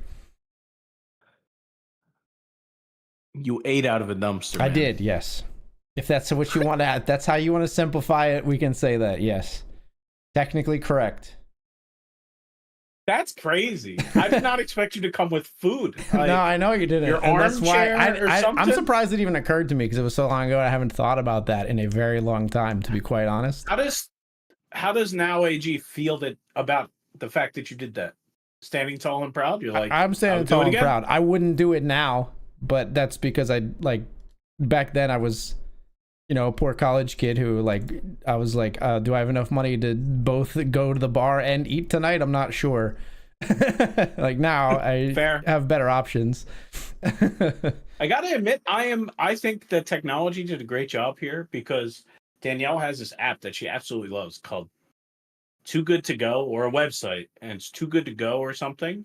And it's basically for exactly that. It's like things that are like the second they've gone past the things are a little bit too old, right? Like a slice of pizza, I remember from working at the bowling alley, you could only have a slice of pizza under the fluorescent lights or whatever for 3 hours. But we're gonna put it back in the oven for a minute, and we left it a little undercooked. So like that stuff's still good for like 8 hours easy. Sure. And but we just had to get rid of it, right? Food, health, and all that. So, but this app basically puts, like, if it has a 3 hour healthy food life, they will post it at 2 hours and 30 minutes and say, hey, you got to be here in the next half hour.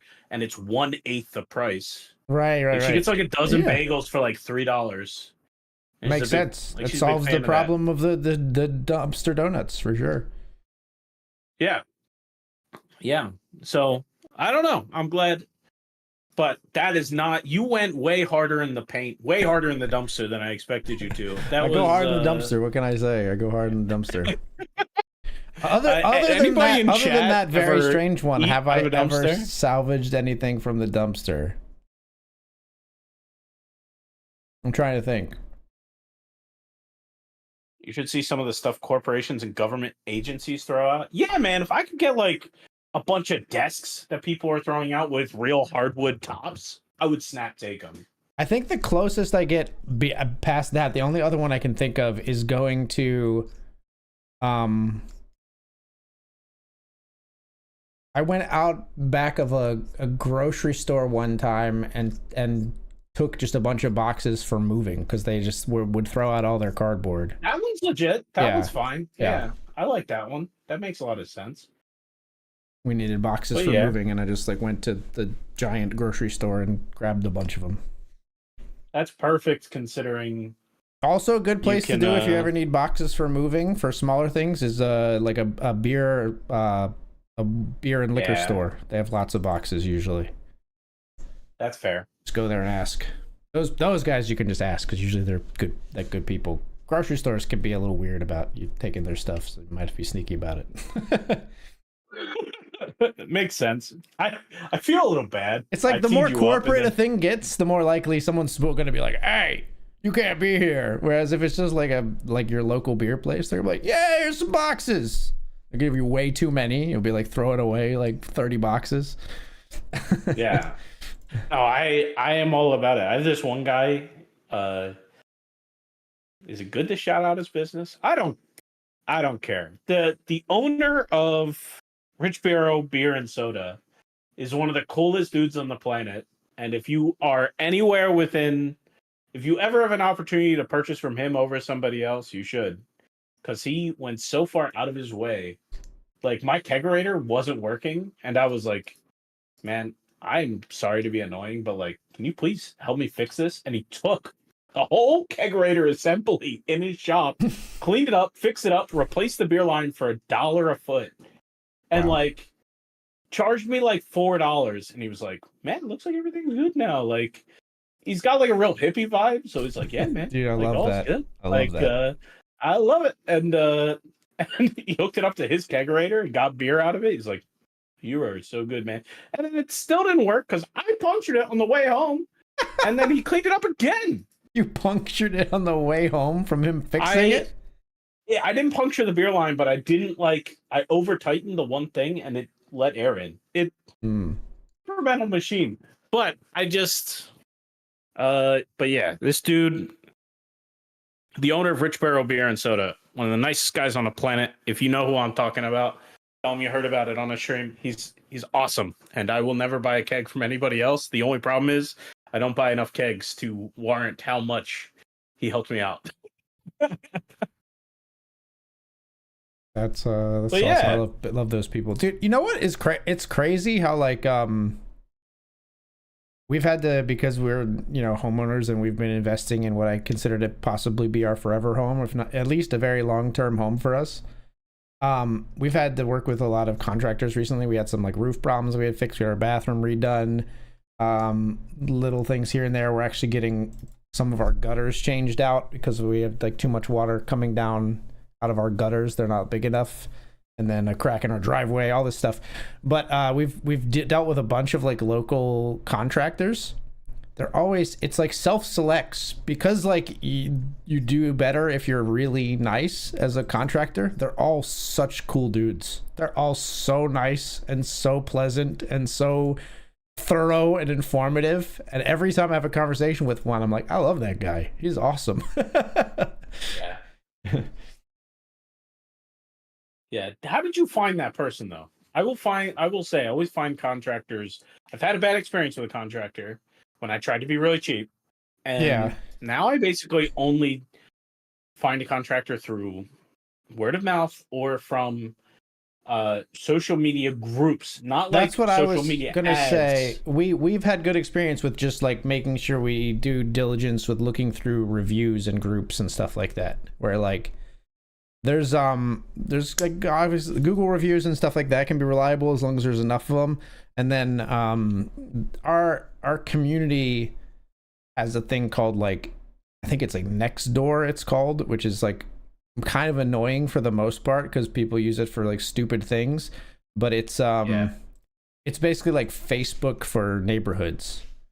So it's like it's just like a little social media thing for like a local neighborhood where everybody in that neighborhood can post. And so sometimes people will say like, we don't really post, but we've gone through and looked at posts where somebody recommends like a roofer or a landscaper or something like that, and I'll be like, maybe we'll try this one. They seem to like really they had a good experience, so Yeah, that's me too.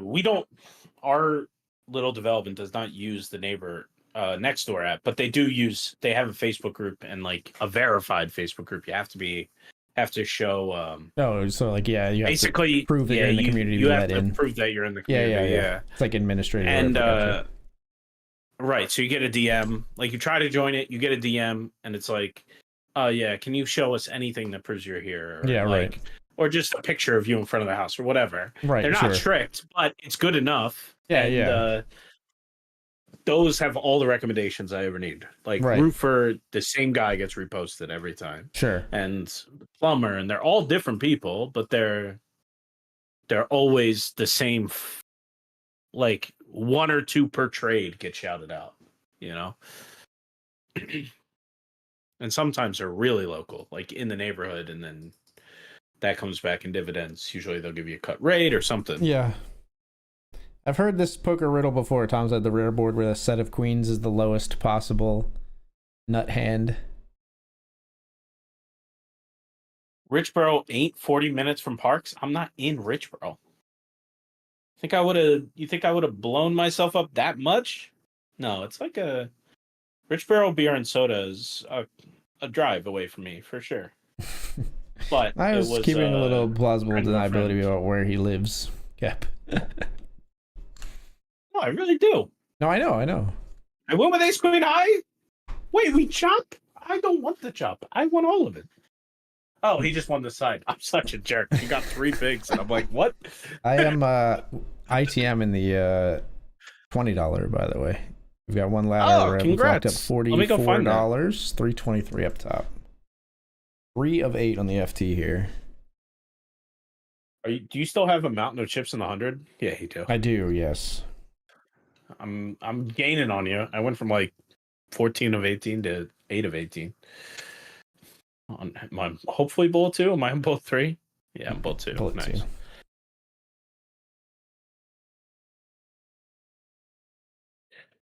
BetRivers, I'll tell you, I have not played on Sunday in a long time, and the gold in the lobby is looking great for the Sunday majors. Yeah, they did a great job of highlighting stuff in there for sure. Yeah.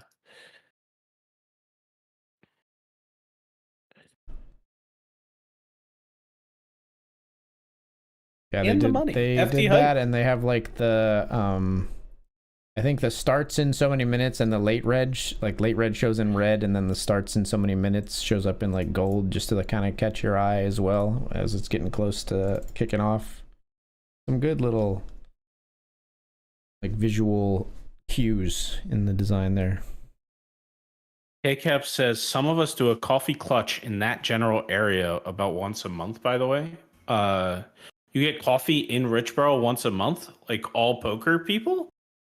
Like people I'll know from the community? If that's... Never heard this term, coffee clutch, and I just looked it up. It's a term for a group of friends getting together over coffee, usually at someone's house. I had no idea. Yeah. I'm totally down, KCAP. I don't want to sound like a loser, but I could really use some friends in this neighborhood. I don't want to sound like a loser, but I am one. So, my friends are in New Jersey, man. Start a sentence.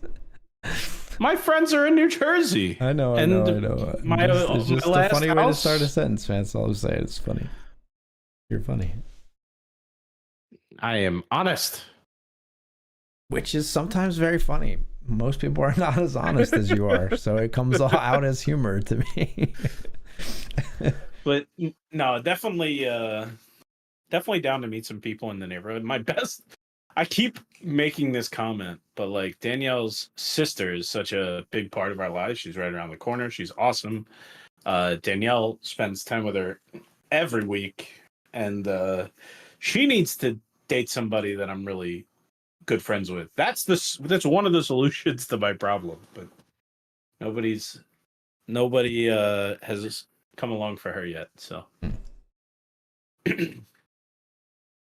So what's the plan? What's the project plan for the big dumpster dive? Just practicing, or I actually, hold on, I'll be right back. Hang on. Oh, he's going to get it. He's gonna bring out like a whittled bust of Thomas Jefferson that he made from a bedside a dumpster dove headboard. There's not much, but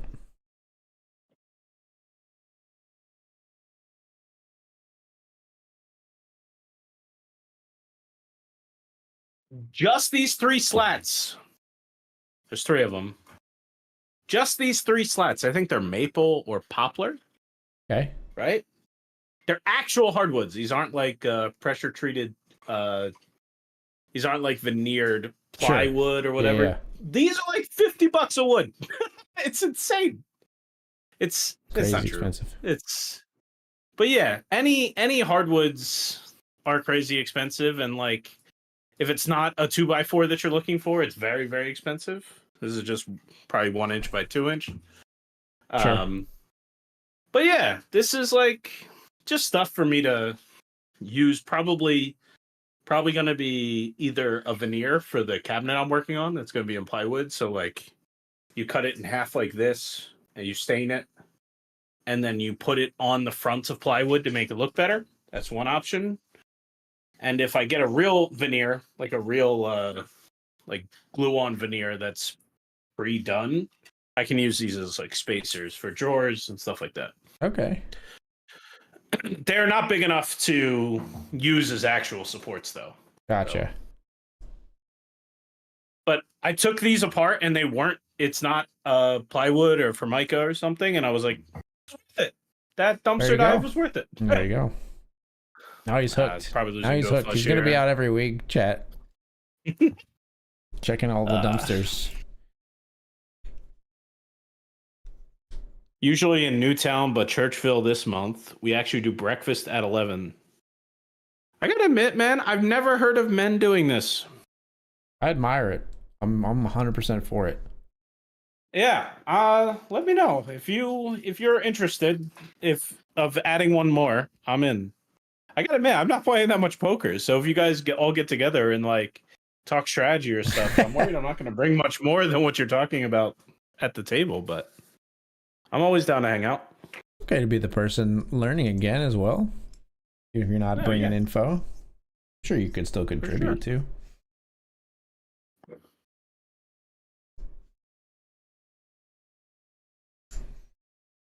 You got any oh well, I was gonna ask a question, but I will wait because the break has just started, so that would be bad timing. Yeah. We'll be right back. All right, folks, we're gonna take the break. We'll see you soon.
What's up, everybody? We're back.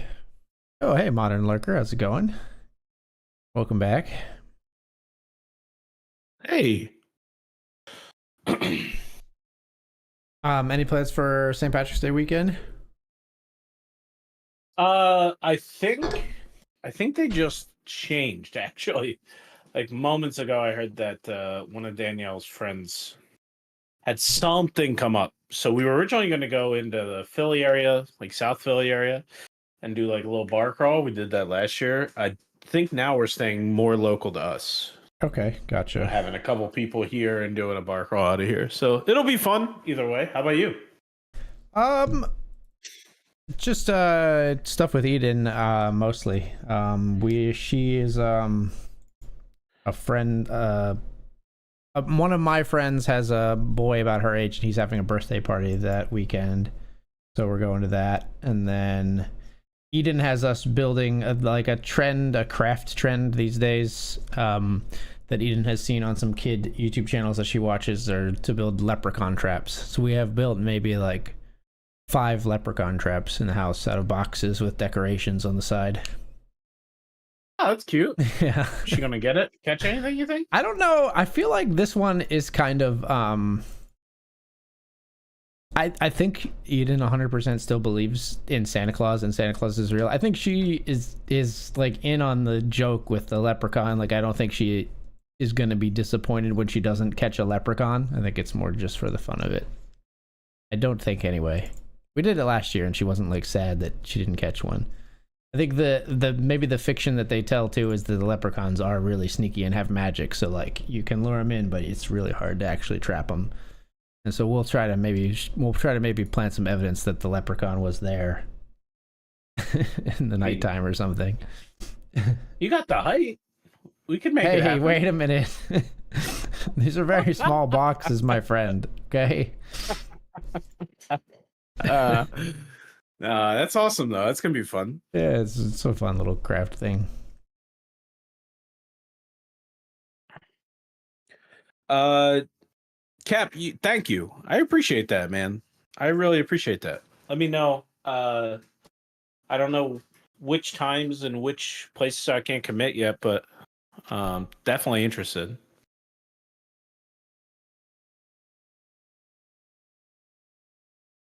Should have just folded in the cash game. How much I lose? Oh, not a ton, but we had 9s, 3-bet pre, they 4-bet us, and then just like overbet jammed the ace high board when the flop came. I just folded pre or 4-bet probably. You folded. Gotcha. I folded on the flop when they overbet jammed. That's what I figured. Yeah, I should have just folded pre probably, but.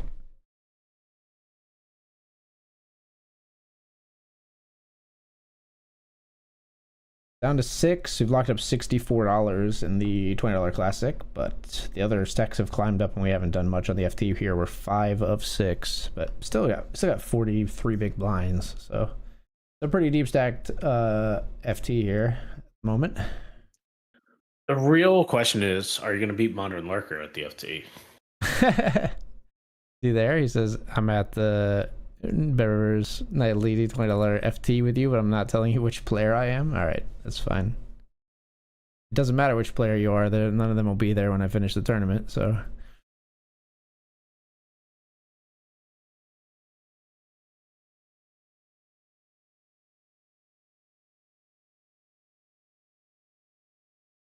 Bringing poker players together since 2020. When did we start the streaming thing? End of 2019. 2019. Yeah, the soft launch was end of 2019, I believe. Gotcha.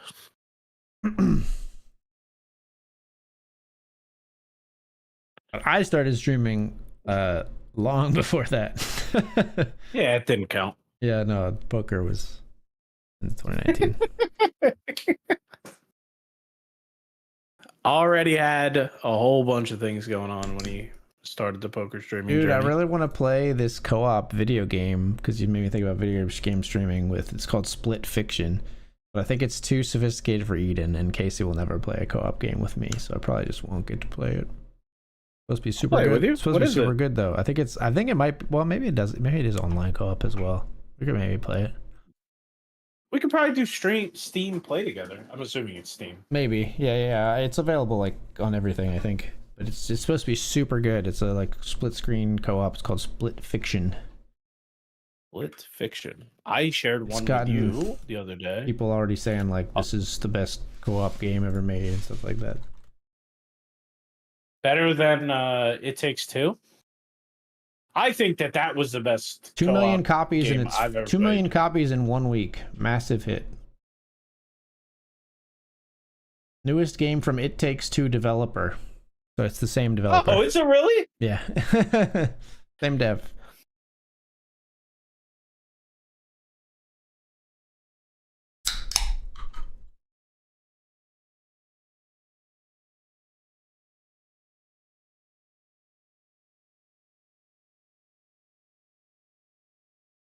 Oh, I'm sorry. I actually just totally lied to you. I got to play this with Danielle. I played It Takes Two with Danielle. Oh, that's fair. That's fair.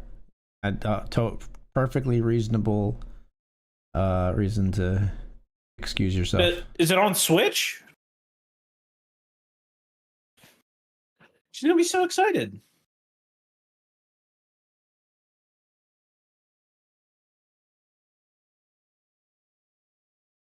Will it come to Switch since It Takes Two and it's by the same creator? Switch 2, I'd imagine. Okay, so it's not on Switch yet.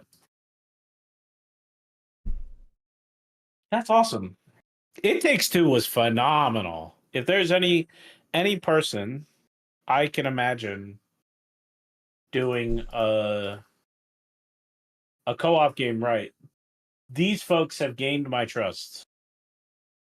Yeah, for sure. I heard great things about that one as well. I don't think it was $50 though. This is like a new tier. I think that game was like. Yeah, I think this is a more full offering than maybe It Takes Two was in terms of like amount of gameplay in it, maybe, or something. I'm not sure. Yeah, like It Takes Two was a great game. I think it was like right on the edge of being indie. You know, it was like $20, I think, and it had like. It almost felt like the game almost felt such that they finished it. Like they finished it. It had 6 short levels. They gave it to the first like beta testers, and they were like, "Can't end the game here." Split Fiction. Right? Like here's Oh, sorry. Go ahead. Go ahead. Yeah, there's just a clear spot where like it makes sense for the game to be done here. Yeah. And then they didn't, and they kept it going for like a whole nother storyline that basically doubled the length of the game, and you're like, oh yeah, they might have tacked this on because they were doing so well. Right, sure. I looked up sorry. Split. No, it's okay. I looked up Split Fiction on the howlongtobeat.com website. It says about 13 hours, 12 and a half, 13 hours to beat it. So It's about the same as well, I don't like that. That's about the same as It Takes Two. It Takes Two then. Yeah, it's not that much longer. But then again, that was 13 hours, and I wouldn't classify Danielle as a gamer. So like I don't think we'd be at the shortest version of that sure. estimation. I think I'm going to not make the money. I'm 11 of 11 with 3 big blinds, and I have to fold in this 50. This is not good. Yikes.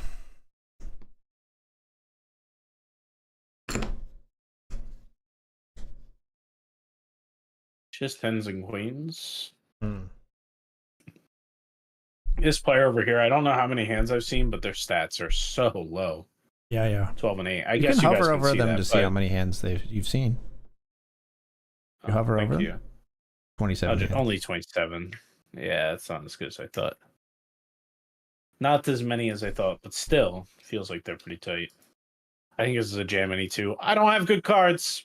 Hope and pray. I got the nice hand. 6-9 against 4-6. Hold. No, 9 doesn't play. Yikes. I chopped there. I got him dominated.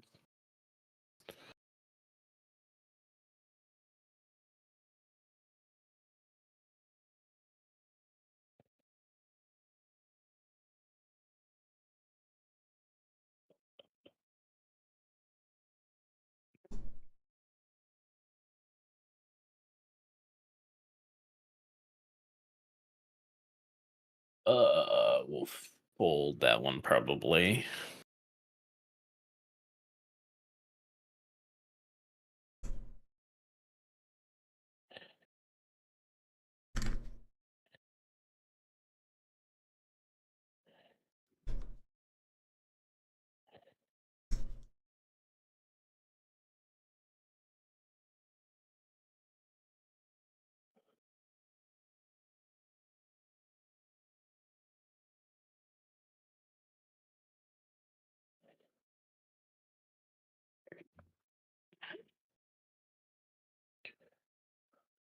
Is there anything else rocking right now?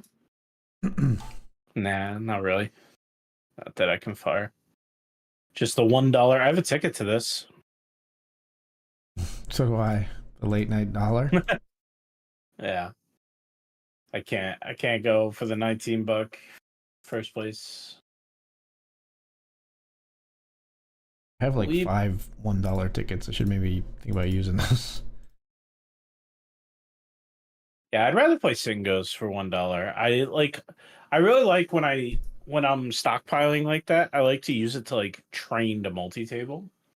Like I'll fire like 10 $1 sit and goes or something. Interesting. Yeah, and it helps me. It's kind of like when I play 2-minute bullet chess. Like I don't know if I've ever won a game of bullet chess, but it makes my blitz game a lot better. That's what I usually play. Yeah. Yeah. It's like training with a weight vest on or something and then taking it off. Yeah. For sure.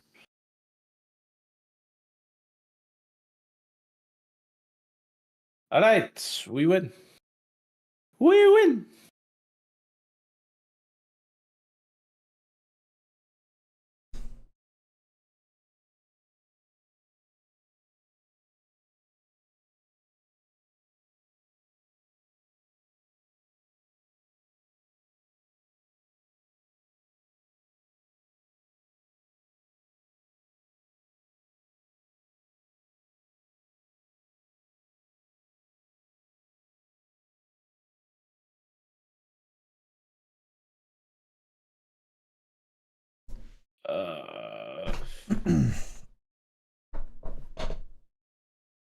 Hey, thanks, 5 Tom. bigs and the ace. Good night, Tom. Send me pics of the moon if you got them in the morning. I don't want the smoke. I have an ace though. This gets a big blind. We're probably ahead. Hold ace on the flop, please. Yes, Looks okay. Ace is good. Nice. Holy smokes, we got 11 big blinds. It's like we have a chance. Look at him go. How many get paid? 5. Need some help, but we will take it. We're still alive. That works.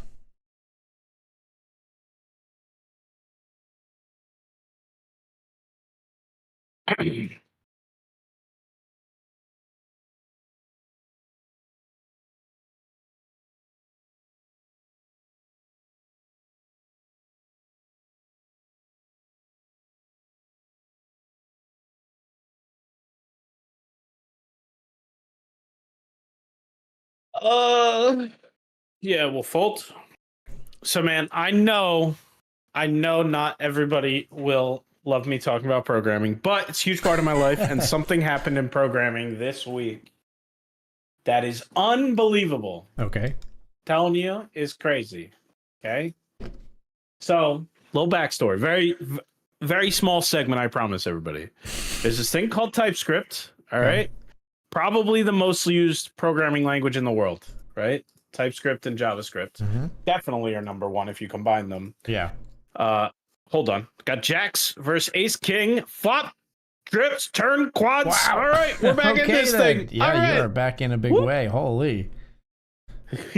Okay. We keep talking about programming if we're going to run like that.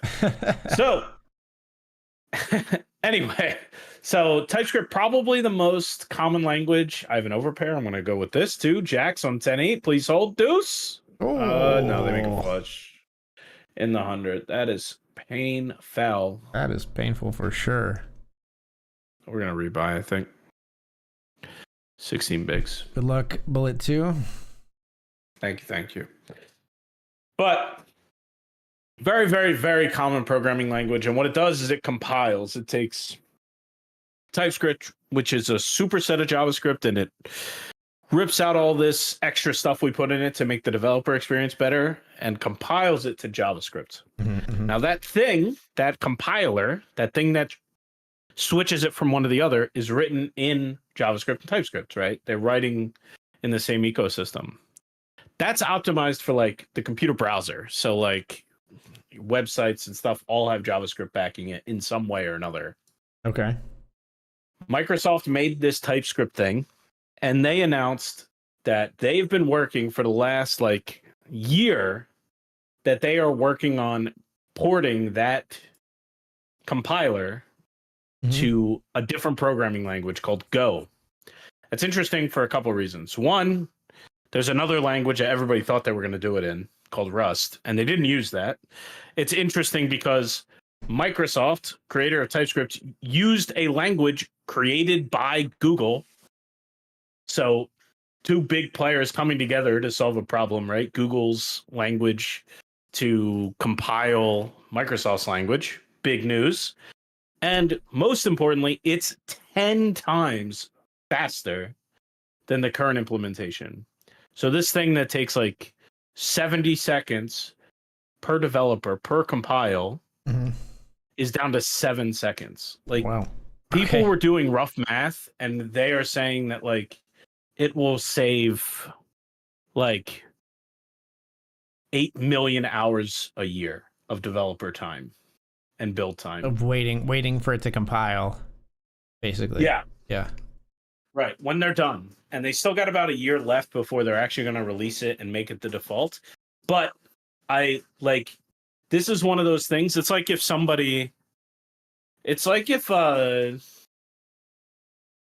a person who like broadcasts their satellite to the World Series of Poker main event made it to the final table of the main. Like, it's the biggest news in programming that will probably happen in 2025. I think definitely top 3. Yeah.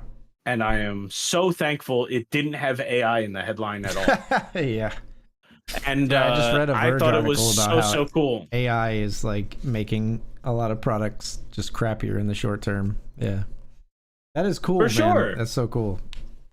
And it was so old school. This guy named Anders, right? He's this older guy, white hair, like, who created this thing and is now making it 10 times faster. Just got on camera and posted a 10-minute video for Microsoft about how he's making it so much better. And like, it was so pure. Like, it was this old man just who loved what he made, who is making it so much better, who is so sharp, probably one of the smartest programming minds like of our generation. Yeah. And like, he just is so passionate about it, and he just so honest, clear about what he's doing. He doesn't care about all the other noise that's happening. Yeah. He's just like, this is why we did it. This is what it is. This is how it's going to change your life. And it was such a big deal. And he's been on like a press tour ever since. Like, he's been on my favorite programming podcast called Syntax. He's done that. He's been on like 3 major programming channels. Very, very impressive stuff. So if you're a programmer at all, or a hobbyist, whatever, if you built one website, go Google what I'm talking about after the stream. You will not be disappointed. Very interesting, very awesome stuff. Some of the smartest people in the game talking about some very, very tough things. Thank you for letting me talk about it, because I was amped up. Cool, about man.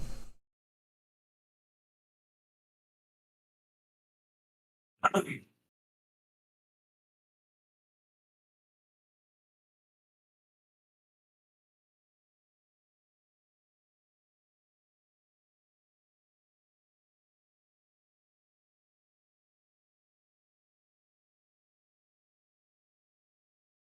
There's I looked up a post about it on Reddit, and the dev lead of TypeScript has the top comment. What's the comment? It's too much to read, but it's addressing people asking why Go instead of Rust or others. And he answers the question kind of at length. I can link it to you. That's what I would probably recommend not maybe reading this on stream because you might go down the rabbit hole right now, but maybe like read it later. I've actually already heard him talk about this. Have you? Okay, so, yeah, I'm aware. It's but that is one of the coolest you know when smart people, I worry I fall into this camp a lot, but you know how there's this curve of people that are like people that don't know what's going on, people that think they know what's going on, right? And they overestimate their own talents.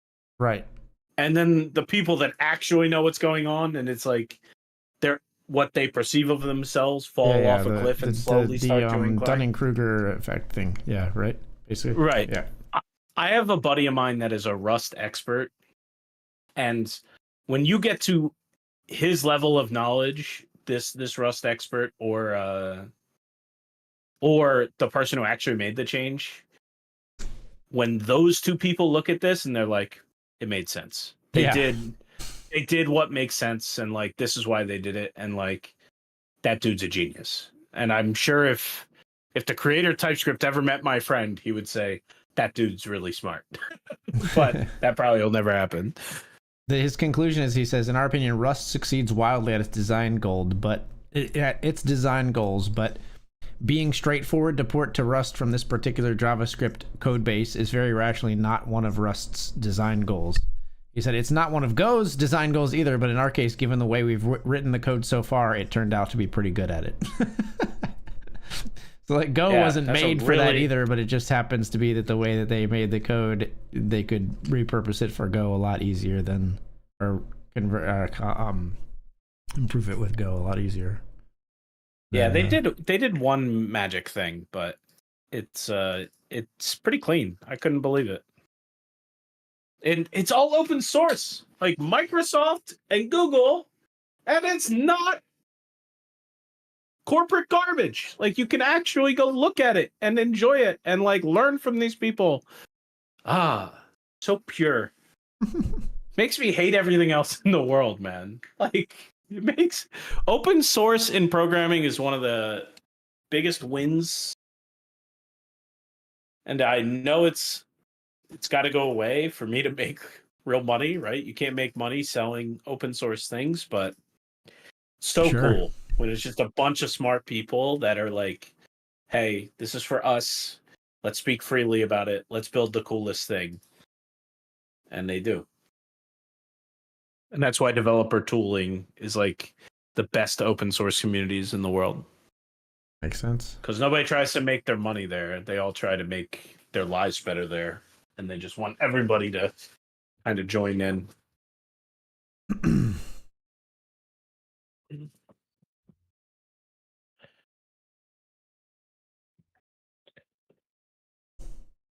We are 5 of 6 here on the FT.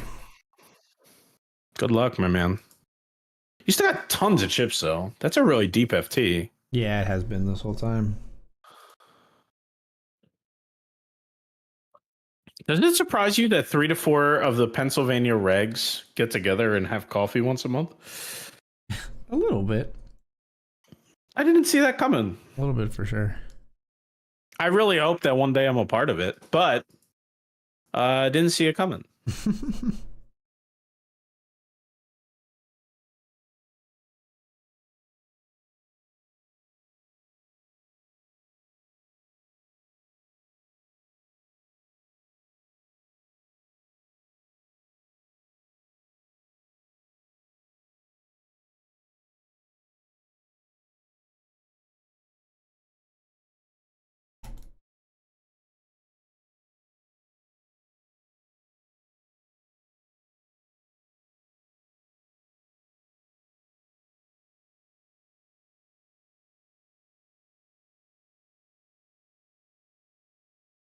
I feel like I'm such a nerd, man. Yeah. Yeah. I'm at your table now on the 100, by the way. Okay. I'm to your direct right. I still have your label from earlier in the tournament, I think. So gotcha. Oh, when I was on bullet 1 and happy. Those are the days, huh? Yeah. I would be fine, by the way, if we just banked this 50. I will stop complaining.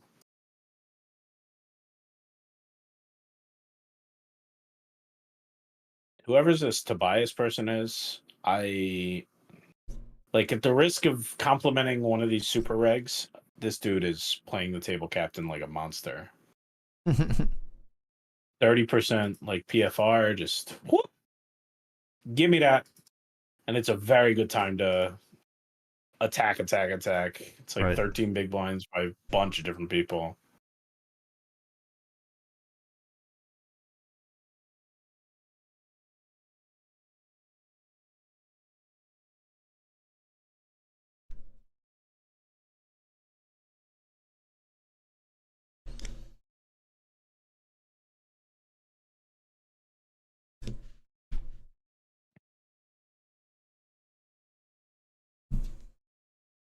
AJ, I got something I gotta send you.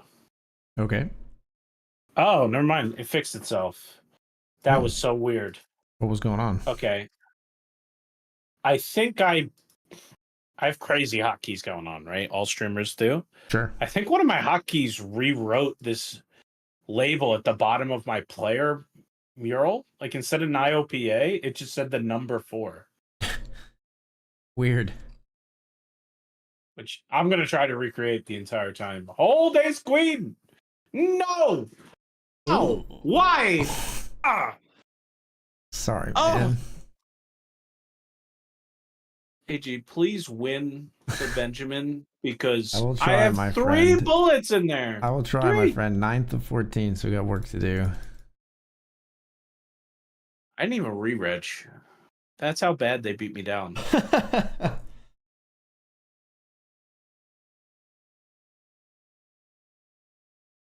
Am I bad at poker? Why?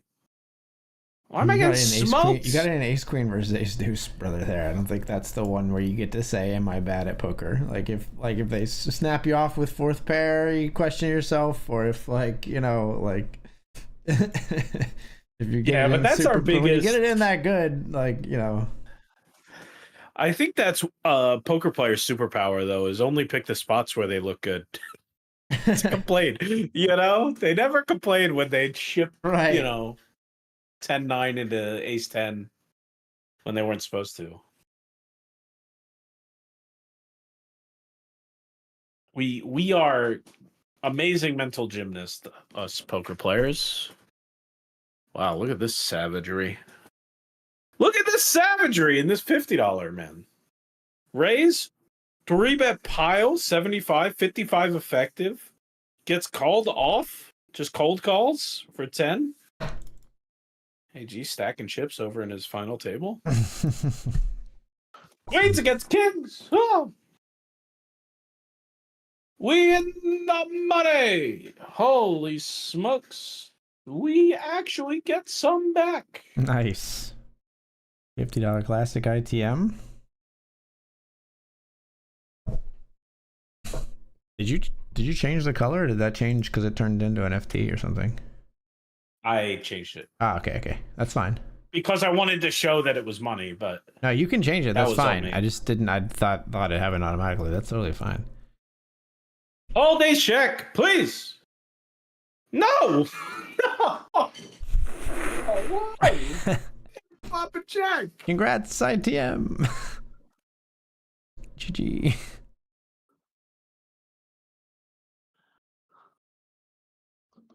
$92.87 for my 5th place finish. Oh. The cards, man. The cards has been rude. Not nice. That was on a $50 ticket though, so that makes me feel good at least. Fair. Buddy, I don't have a table, so I think you can rock the solo table for a little bit. I'm gonna try to sit a 25 cube sit and go, but we'll do. Oh, what? A 4-bet? Nothing right now. I chose the 3-bet a little light on the FT and we get wrecked. We got Jack 10 suited. I can't call off here. Oof. It's so beautiful though. 12 to win 27 is criminal, but on an FT, this player has a very tight number above their head. All right. We choose the 3-bet light and the snap 4-bet behind. Son of a. Not the way it wants to go. What?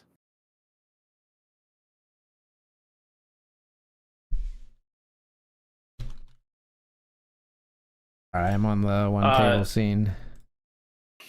Cool. Thank you. Yikes.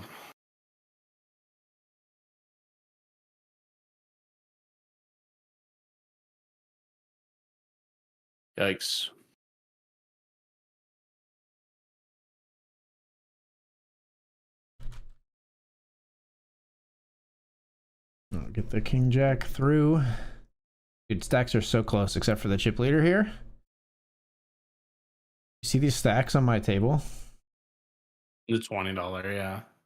It's insane in the membrane. It's 22 big blinds, 24, 25, 26, 29. Yeah, it's nuts. Chip pots are gonna matter a lot right now.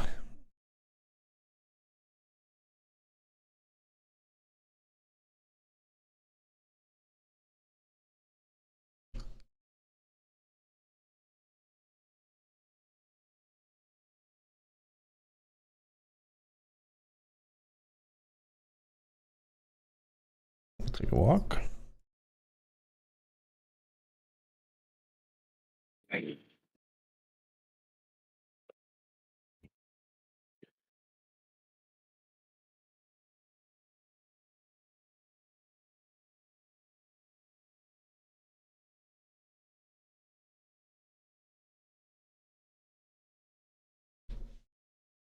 can't believe how bad I got wrecked, man. 3 bullets in the 100? What? Sorry, man. Hello, Rick Dolph. Welcome back. Hey, what's up?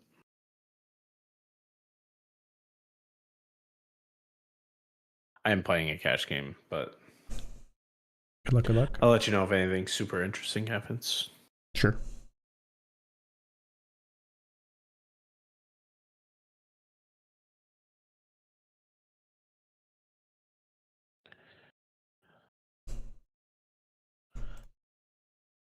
It's a shame we're not quite to the cash game happy hour yet. Half an hour. It starts in about half an hour.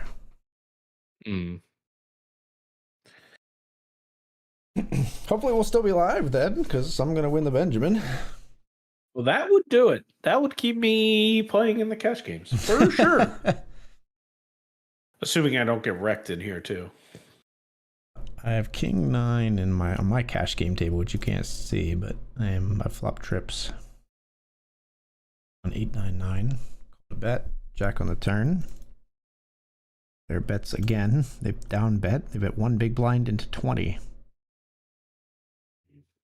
I'm gonna raise. That's good pot odds for you. They folded.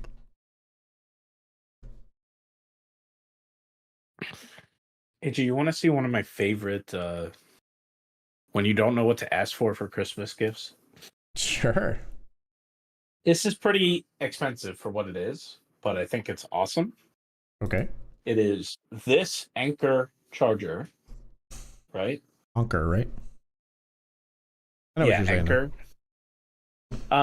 Is that really how they're pronounced? I think it's Anker, but it might be Anker. That's so surprising to me. Anyway, so this is a MagSafe charger, and if you're like me and you have an old iPhone 12 that still has Lightning port, and that Lightning port I was waiting. By the way, hold on, just 1 second. I was waiting for you to send a link in Discord. I had no idea you were holding it up in front of the camera. I thought you were sending me a URL. Okay, so that's the charger. Yeah. Okay.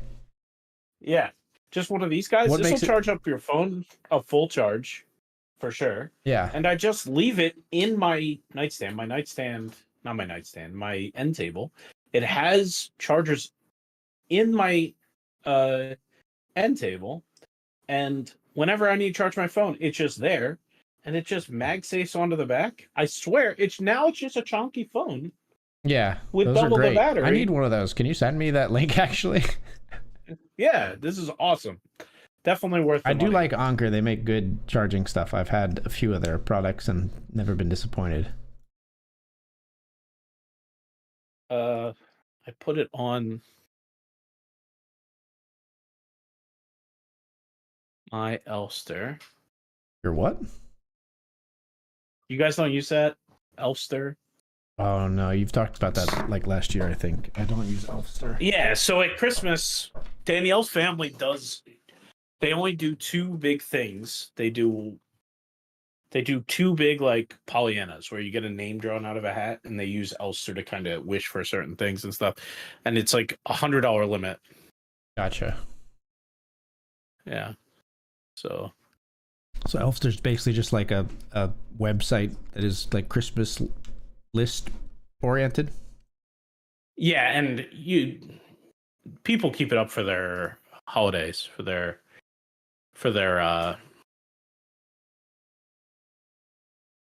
like for birthdays and stuff. Yeah, gotcha. Been good, Rick. I hope you have too. Why did this I don't know why you would ever not buy this one.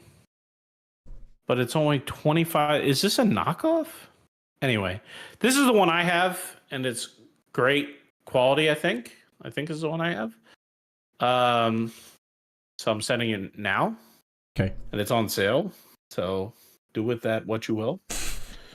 Probably just go ahead and purchase it. Dude, Amazon links are so funny when you like don't like pull out all the extra stuff. They're so long. Yeah, if I use the share link, would it be better? I don't know. It still often pulls in all the garbage. So this is what it is when you actually use the share button. Yeah. Yeah, when you copy and paste Amazon links, they're so funny. I have no idea why you wouldn't use this one. That's half the price. Is it just the color that's different? No. No, there's a black one Anker too. Zolo I have a black versus charger. Anker Mag Go. Yeah, I'm pretty sure I have the Mag Go here. Yeah, I have the Mag Go 10K Slim. So I have the one I gave you. And it's awesome. But the cheaper one has a higher wattage? Like, I don't get it. Doesn't make any sense to me.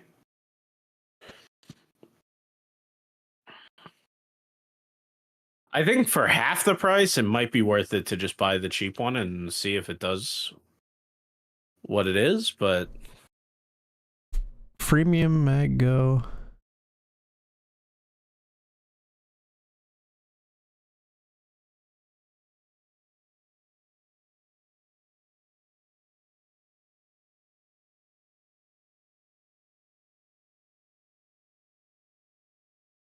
I'm trying to figure out what the difference is. I'm looking at an article about both of them. Yeah, the cheaper one has a higher wattage, which doesn't make any sense. The Mag Mag Go stays cooler. They're both 10,000 milliamp. Stays cooler is important. I will say that this thing has sent my phone into overheat before. Yeah. Like, it will say stopping charging until... Right. And they say it right on the packaging. It says, hey, this is only... Like, this is to get you from 0 to 80% or from like 80% to 100%. It won't go from 0 to 100% because it'll get too hot and it won't do a great job. But yeah, great Christmas gift for the tech lover in your life. I think maybe the Zolo is not actually a MagSafe. It's just wireless charging. I'm not sure. Oh, if that's okay. Yeah, get the it MagSafe. It has the circle one, like it's MagSafe, but yeah, no, the MagSafe works better. It says magnetic power bank, but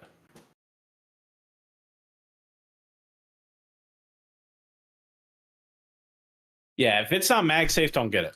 I'm telling you, that is so worth. It says it's MagSafe compatible, though. I'm very confused by these two different products, to be quite honest. Strong magnet that works well with MagSafe cases is what customers say.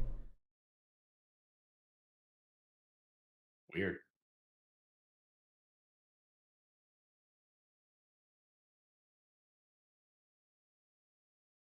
I went on a set mining expedition in my cash game that you guys can't see. I have pocket fours on Queen Jack 9. Not a successful expedition. But yeah, man. If I absolutely love this thing. If you want the same thing as me, it's the first link. If you want to try the cheap one and send it back if you don't like it, that's an option. But this thing, I'm telling you, this thing, if it doesn't stick to your phone like this, it's not useful. Right. Like, it's just so good because it's like, it's on there through a case. And like, it's the only way I charge my phone now. I pop it on a MagSafe charger when I go to bed, and I pop it on this thing. It's the only ways. And for me, I know you don't have this problem, but it makes my Lightning port phone. It would be like the only Lightning port thing we have left. Since I only use this, now I have USB Type-C. Yeah, I don't bring a Lightning cable anywhere. I just bring this guy. Right. And USB-C for my laptop, and I am a one cable Andy like I want to be. I do plug in my phone with a cord at night. I don't use a MagSafe charger then, but why? That's awesome. I don't know. That's like the only good reason I feel to plug your phone in is because you need to charge faster, and that's definitely not the case when you're going to bed. I mean, it's essentially, I think, laziness and not like purchasing a different product. I just had a lot of cables, and so I just used the cables that I have. I don't know. I guess it's a little bulkier. MagSafe can be a little bulkier.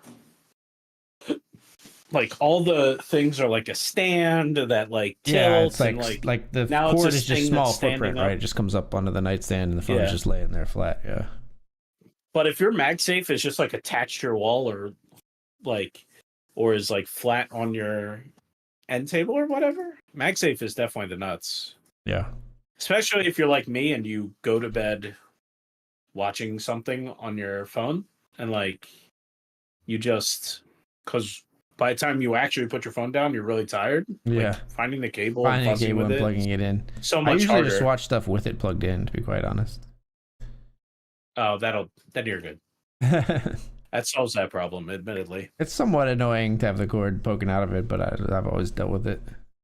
I have, I think, accelerated the ruining of cords, though, by doing that, because sometimes I'll be watching something in portrait and it's sort of like bending the cord to like prop it on my chest or whatever as I'm watching something. Yeah, USB-C cables, though. What is that, like $9? Yeah, they're not too bad.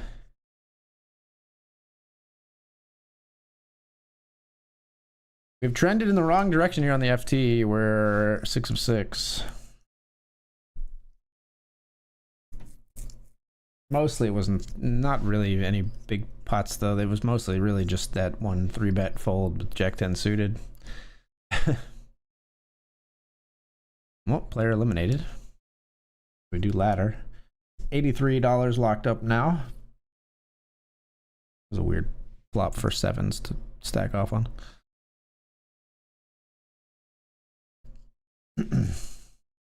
$83 locked up in 5 of 5 here in the $20.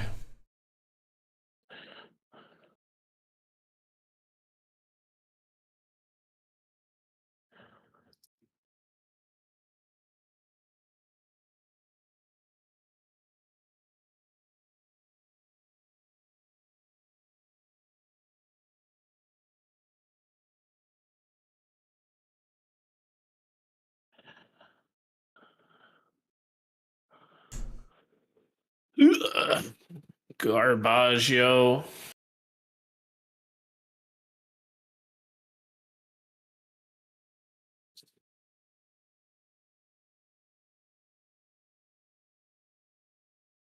I don't like losing cash games.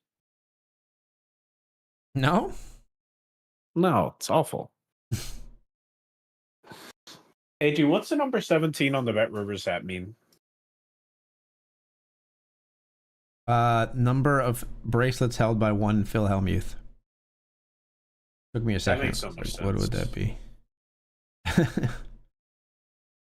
So these were special hats made for him then? Yes, these aren't... correct. They have a PH on the one side and... Oh, that's what that is. That makes sense. Yep, those are custom-made Phil Hellmuth BetRivers hats. Or PH, maybe it's on the back, the PH logo. Might be on the back. It is, yeah. How long until there's an AG BetRivers hat? I want the avatar before the hat. I've already barked up that tree a little bit. Try to beg for a custom how are you avatar. Doing? What'd you say? What's your chances? Are you getting there? Maybe, I don't know. It's always weird, right? It's one of those things that like it means a lot to me, but it's not enough to like, you know, it's not a hill I'm gonna die on, you know. So I don't need to die on any hills. It's all right. It's also Casey was saying it's funny because all they really have to do is like take the Galfond avatar and remove the glasses because we look very similar. I don't know if that would do it. I mean, the simplicity of the avatars is all she was saying. I guess is like we both have dark hair, kind of cut the same now. Beard. Like it might need to maybe make the beard a little thinner. Maybe I don't know. But like all the avatars have the same like nose and stuff like that, right? So like I don't think they would change that. He's a way better looking man than you. Wow. Thanks, brother. I'm just kidding. I don't disagree, but I don't like that you said it.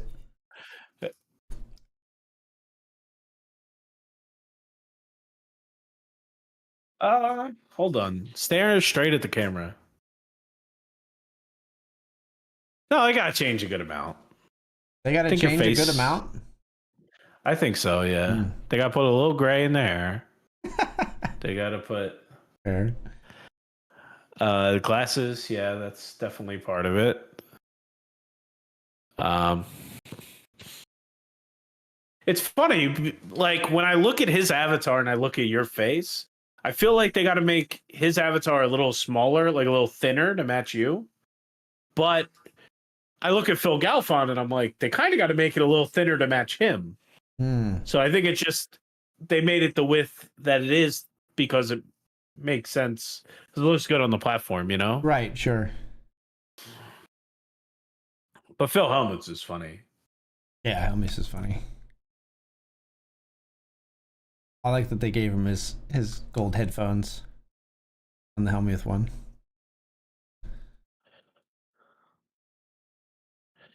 I have a queen on queen 663 and we're three-handed. Please give me the loot. Nice about it. All my tables just disappeared. Hello? You're still there in my book. Got logged out. You are on the clock in the Benjamin. Trying to come back. I don't know what happened. All the tables just...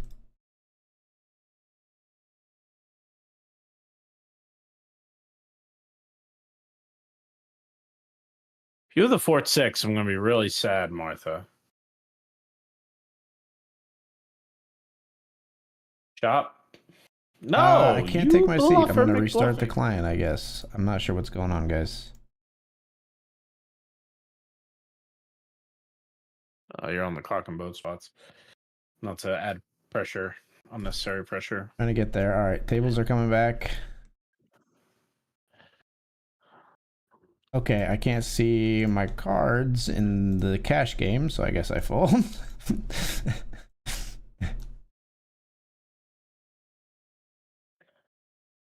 You might be set out in the Benjamin, so go look at that. I clicked the I'm back button. Okay, cool.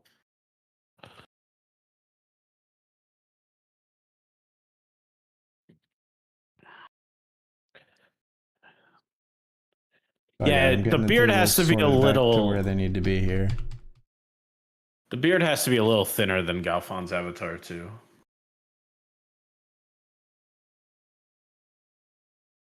But yeah, it's pretty close. All right, I'm gonna be all in on the FT here. I'm glad we got back because I've got pocket queens. Well, pretty good. Good luck.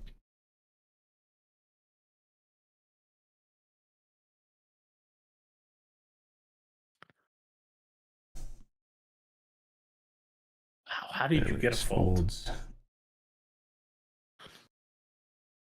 You probably didn't want one, but I can't believe you got a fold out of that size. I did not really want to fold. No.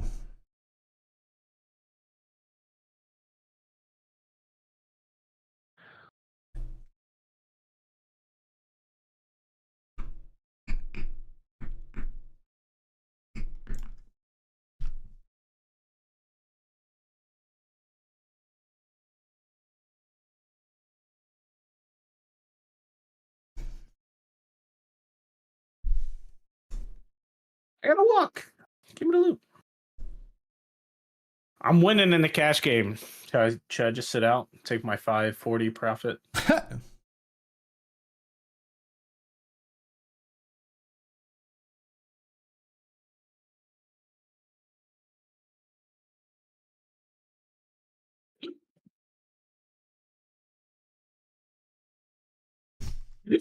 Oh man, this hand in the Benjamin. I'm gonna go with it. We got pocket fives. They jammed 10 from the cutoff. Ooh, up against threes. Hold. Yes. Let's go. What a spot. What a great hand to see flip over. Uh-oh. Nice spot, man. Thank you. Thank you.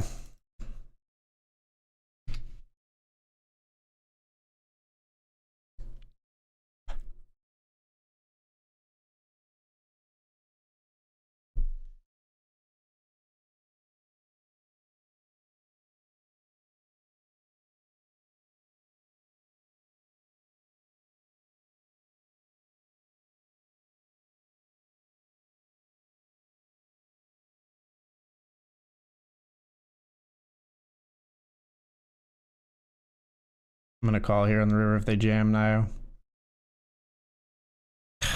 That's so much worse than a jam. I have ace 5. I'm not folding. I'm just gonna flick it in. Queens. Yeah. GG, buddy. Nicely played.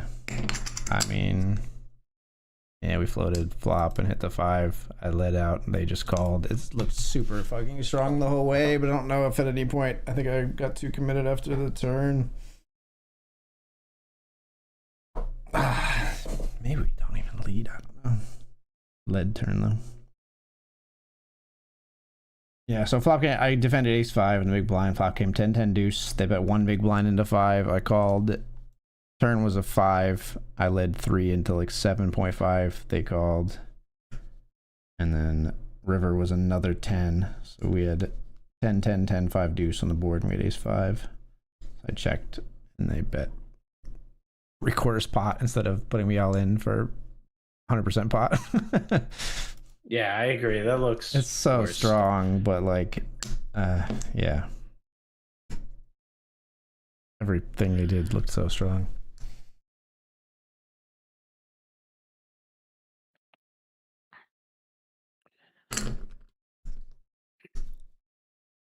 GG, my man. Congrats on the FT, though. Yeah. I don't know. I think there's a blunder somewhere in there. Probably just leading on the turn is not something we should do into the pre-flop aggressor. I don't know.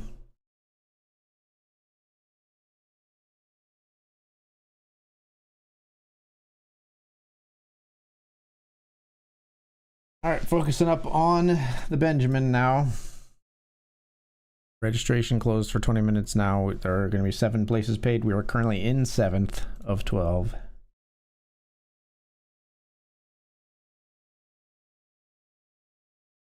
I'm actually going to move this table to a better place for me.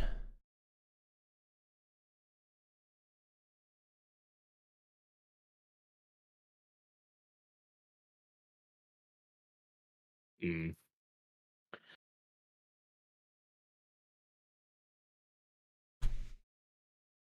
All right, it's break time, so I am going to take the break, brother. But I'll be back in a few. Alrighty, man. All right, folks, we'll be back in just a few. Good battle in the nightly Benjamin. Do you want to show your cash game table, or are you taking the break as well? I'll take the break. All right. We'll see you. We'll see you soon, chat. See you in a bit.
All right, folks, we are back.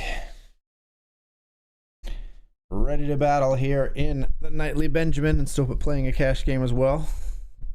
Those of you out there who are cash game grinders or at all interested, I believe the cash game happy hour has begun. Runs from 11 p.m. to 2 a.m. I think it's weeknights only. Raise here with pocket jacks and get it through.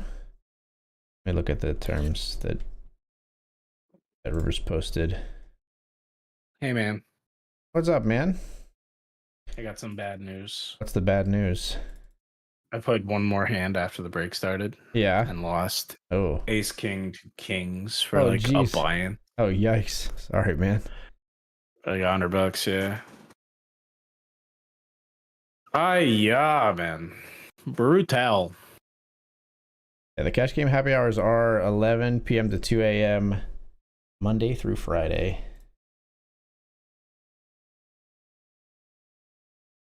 What a yikes. I'm Yes, also not topping one. Up with like $20, so that probably makes me look like a real fish, but I don't care. I considered folding in the cash game, actually. It was like ace king. Dude, four bets in, or like big bets in cash games are super nutted from what I've found. Like people play very, very tight, especially at these lower limits. Well, I'm playing a 50 cent a dollar. So okay, fair enough. Is that considered low? I don't know. No. I mean, I'm playing 10 cent, 20 cents, so it's a different world for sure, I think.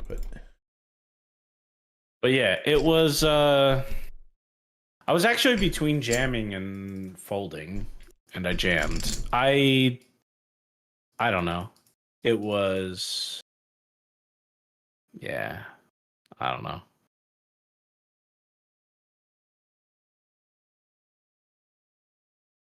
Oh yeah, happy hours, $1 bonus.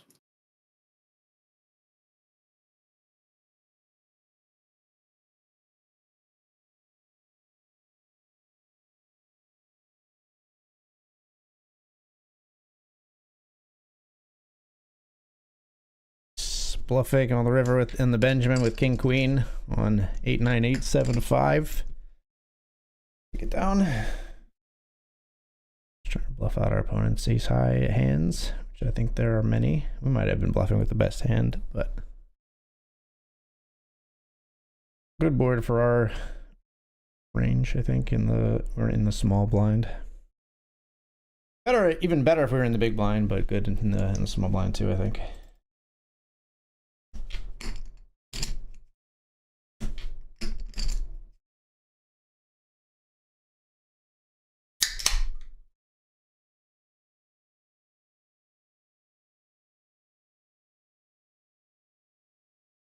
Fifth of 11.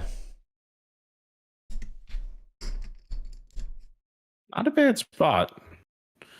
Not a bad spot at all. Not bad. A little precarious. I mean, we'd like to be a little more secure. There are 7 paid. Now we've already ticked down to 6 of 11 right now. So, but yeah, accumulating chips in this stage of the tournament always a good thing.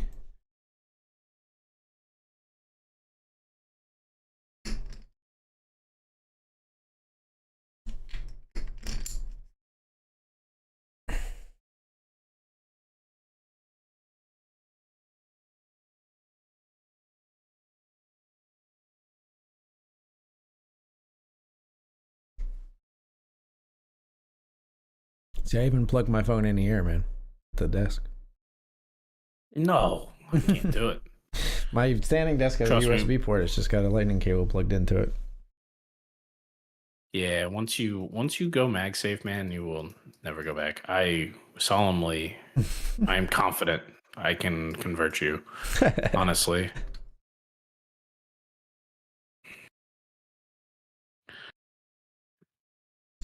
I am confident.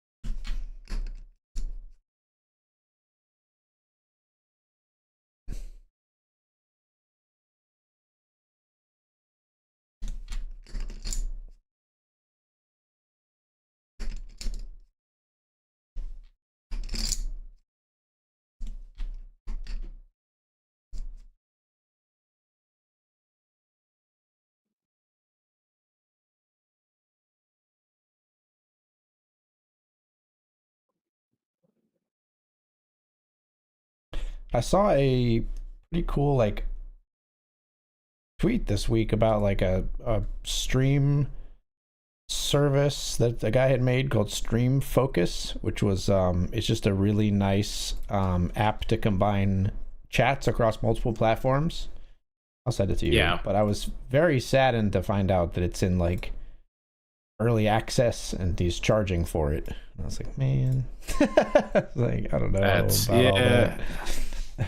Everybody's trying to make a buck for sure. It looks like it's very well put together. It's a very good little trailer. This is the, oops.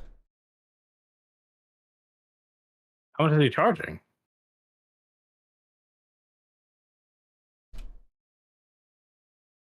I forget. I just sort of like left it at that point. Yeah, everybody does. Pricing, just look for the pricing tab on a website.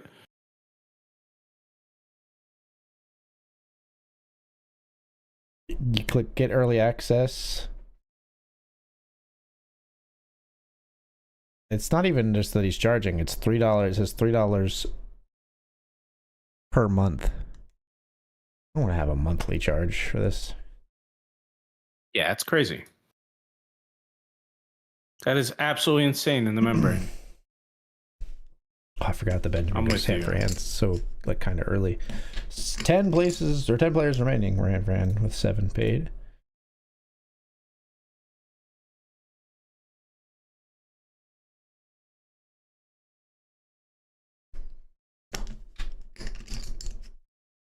It is a nice little polished trailer though.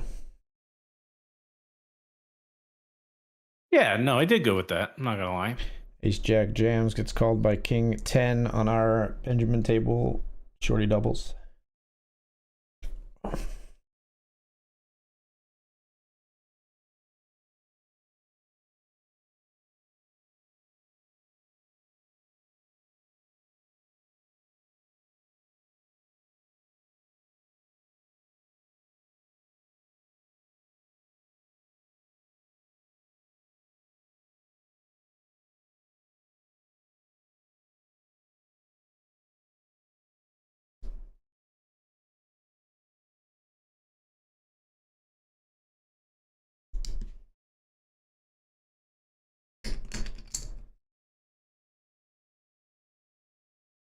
I win. I'm up to $20. Oh, if I run this back up to 100, I want to feel so great.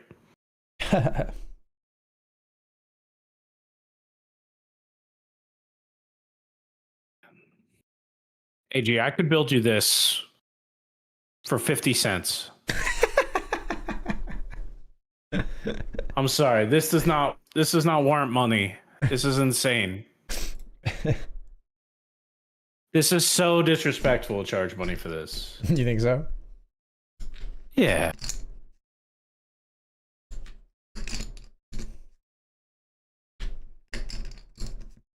For about 10 years, it's been a dream of mine to release a product like this. It takes about... No, this is crazy.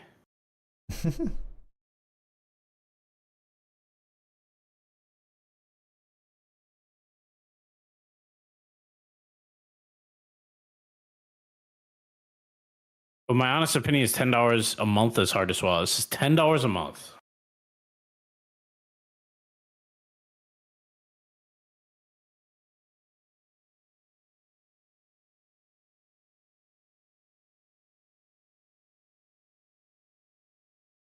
This is insane.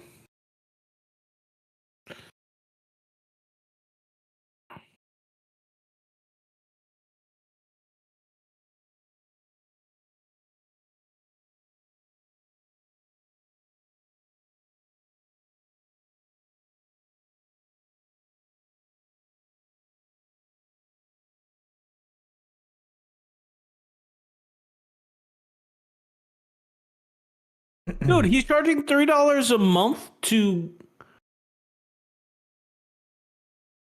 just be in the Discord. Oh, okay. So the $3 a month doesn't even get you the product. That's why people are saying $10 is too much. Okay, so it's like the actual charge is $10 a month.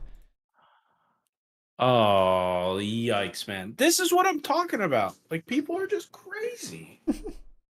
This is a $3 app, Stop not giving $3 me a month. more. Sorry, I flopped a full house and now I got an even better full house on the turn. I need someone else to get a hand. I don't need any more. I have queen 5 on 5/5 queen and another queen game on the turn in this cash game. Well, they called my bet.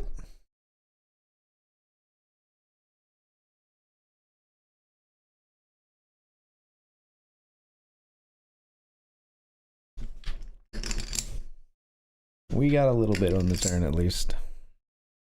But that's all.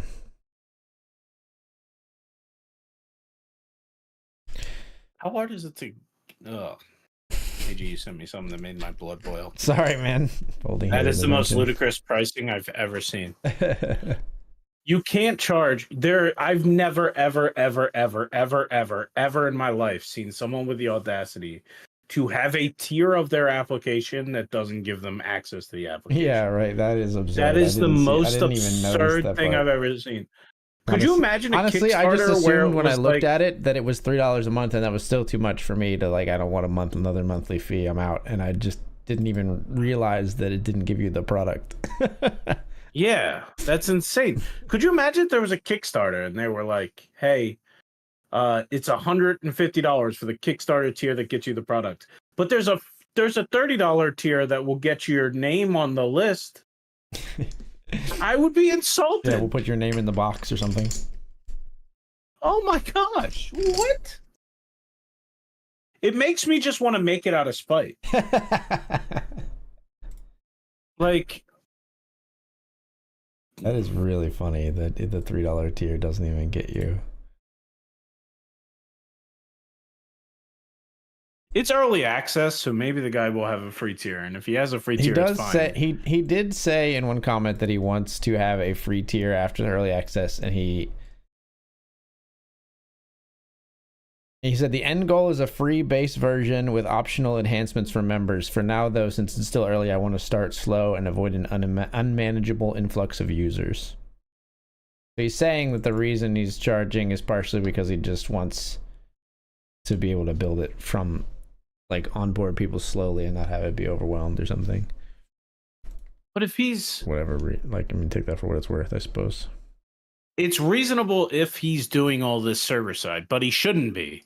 So if he's doing it server side, right? They need to pay for compute power for somebody else, which that makes sense. Well, maybe, so, like, I mean, maybe he's just talking about, like, he wants to help people if they request features and stuff like that, and doesn't want there to be all of a sudden 10,000 people requesting features or something. You know, I don't know. Or 8,000 people even requesting features. I don't know. I'm just playing devil's advocate a little bit. Despicable. Despicable. If you're a developer, you want people to use your stuff. This guy is a successful developer.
Looks like he streams his development on Twitch.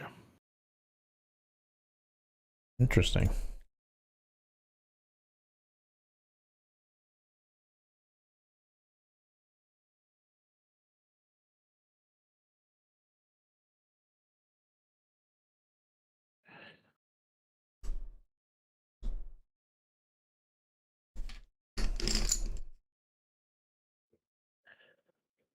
All right, I fold.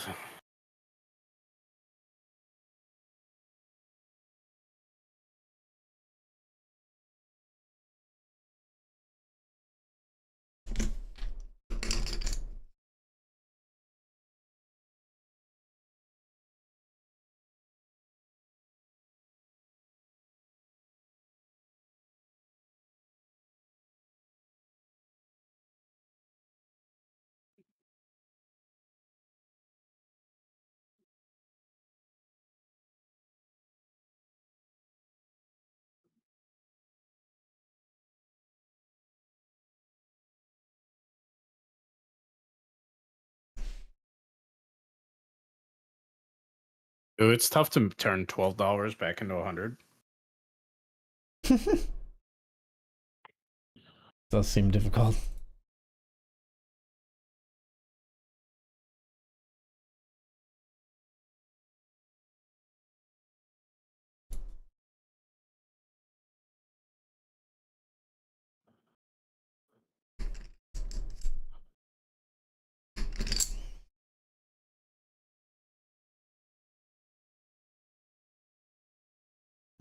A big hand at the other table in the Benjamin. All the chips go into the middle pre, except for 0.29 big blinds, which I assume are going in after, just like a miscalculation. Ace 10 versus Kings. Kings get the double, so nobody eliminated.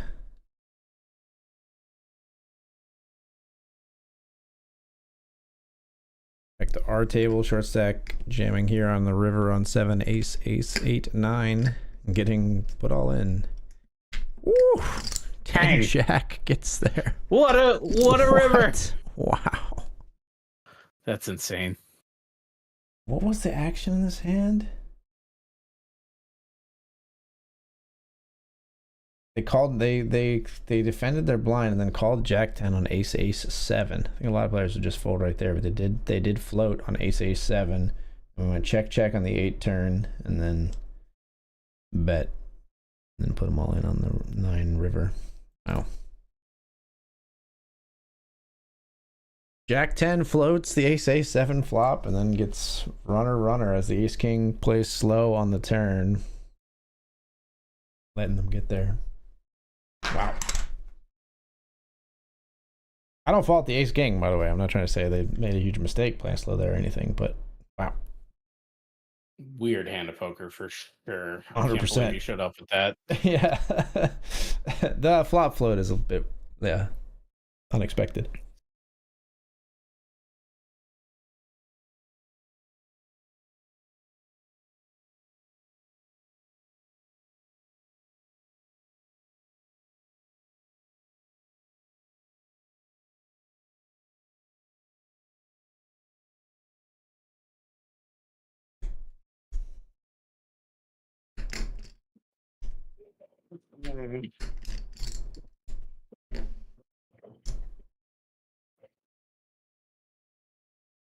Well, that pot did put us down into 9 of 10 in the Benjamin. Yeah, I mean, you always had some work to do. Yeah, no so deal. I don't think it changes much. No, it doesn't change a ton.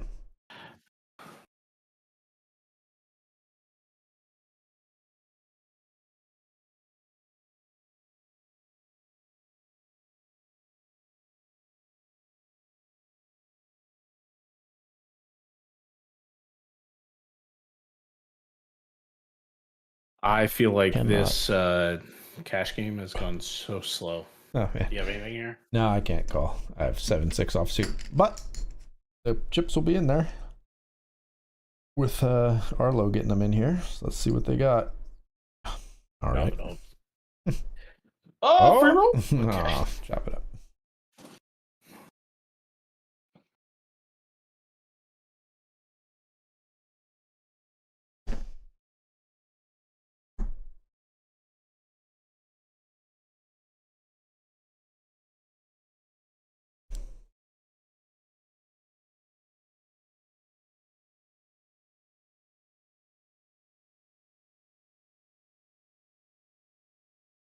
If they just raised, I was actually going to jam this hand, I think. I have 8-7 of diamonds, but when they jam, they sort of take away that option from me.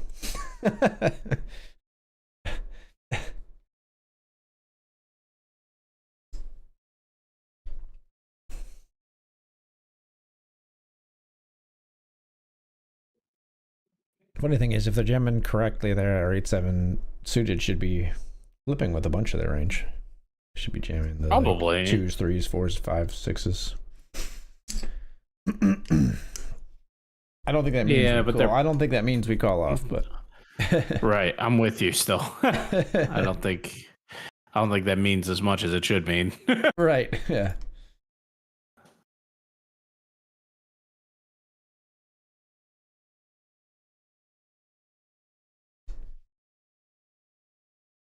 Have you got the ace, laddie?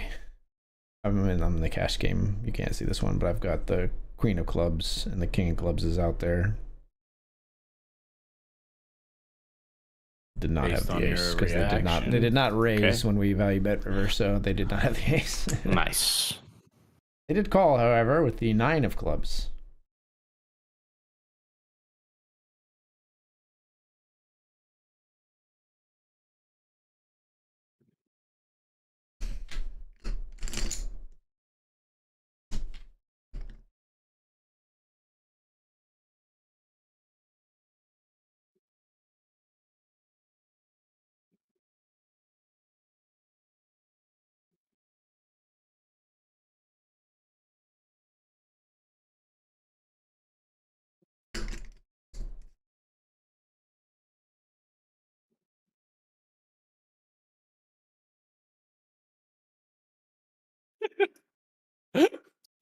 All right, I'm jamming King Jack. I just saw a very funny tweet. Yeah. Do you remember Tiffany Gomez? She's the woman that went kind of crazy on an American Airlines flight and was like, "You're not real," Yeah, or whatever. Like, lost her mind. Yes. Right. I think she got banned from American Airlines. Right. It makes sense. Right. She just tweeted, "Who's gonna tell them?" And it's Tiffany. Don't let your 25,385 miles expire from American Airlines email. She's still in their like automated email system. That's in the funny. reward program. That's hilarious. That's pretty funny. Yeah. Who's gonna tell him? Holy smokes, that's hilarious. Somebody in the comments said, "Toss me the miles and I'll recreate your video." Been watching Severance with this lady, but what happened to I'm definitely gonna outlast Lurker at this FT. I'm gonna outlast everyone. Listen, I was really card dead. You came in third. As long as you didn't bust me. We can You don't know shake hands as friends. I think he would have led with that if he busted me. I think he would have said, "Been watching Severance, but guess who busted you, Mister? I'm gonna outlast everyone." I think that would have been in there. Just a thought, just a hunch. What up, rookie? How's it going? Grind has been good thus far. It's been okay. Better for me than for Nio, I think. I still have a shot here in the Benjamin, but very bad. We're 9 of 10. I'm holding on to my last $13 in a cash game. He's got the spot. But if I have to go lose $150 to $400 every week so he can bank the Benjamin for like 1.5K, I'll be here every week. What a guy. He pays me dividends.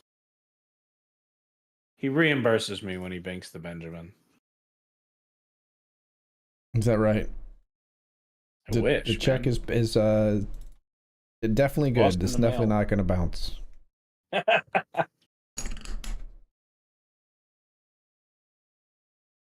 Have you ever been called Nade Dude before? Only by Rookie X.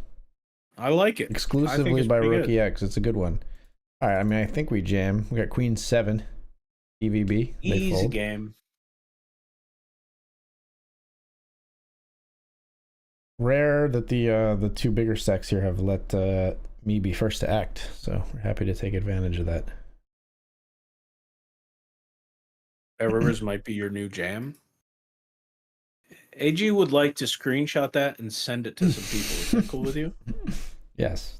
That may or may not be included in official marketing materials going forward. Can we have your consent right here and now? You know what? You know what's funny? I got a second message. So I got a message after they actually did this.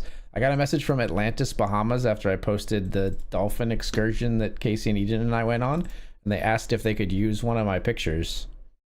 And they did. They used it in one of their marketing posts on Instagram. It's of me high-fiving the dolphin. Great picture. And I got another one that they want to use a video that I filmed of me being scared as hell about to go down their big slide. I filmed the whole thing in like a waterproof case in my phone, and they want to use that one too, apparently. Wait, you haven't given them permission yet? I didn't yet. I just saw the notification like 2 days ago, and then I forgot about it till just now. I will. I think you should. I think you should like Toby Maguire, like J. Jonah Jameson them, like play some hardball and see Like if you can some get them try to to pay tell more. them I need like only if you tag me in the first 7 words of the post, so I get a little bit of follower clout. Nah, I'll just say He's probably. send it, go for it. I think you have to as a person in the poker world. I mean, I'd prefer that they used my like name or tagged me or whatever, but it doesn't matter too much. It seems like they do have a lot of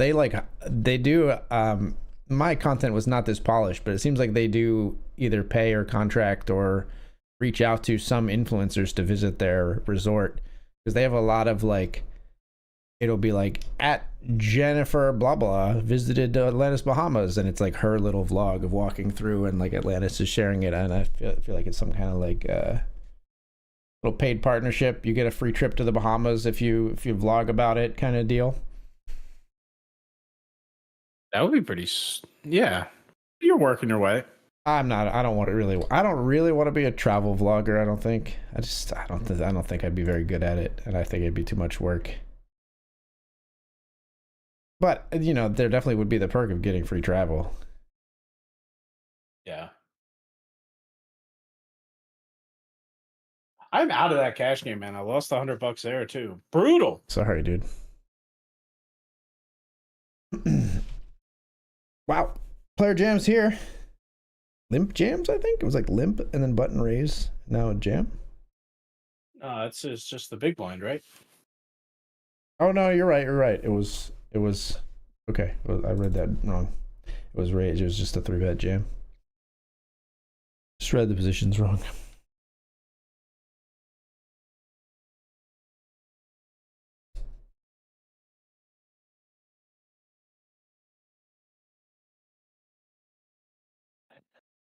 Can't stack off. All right. It's like they heard me. Queen 6.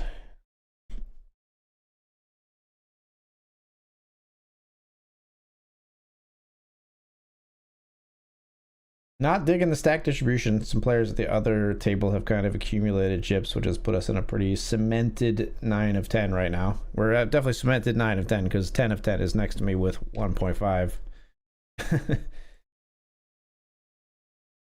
This is a go with type of hand. Got ace queen.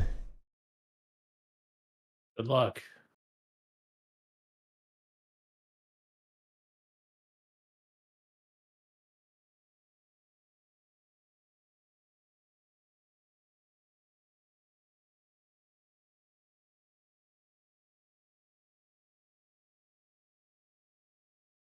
We'll be jamming. Good luck. It's interesting spot. Yeah. The player just essentially put all in next to us.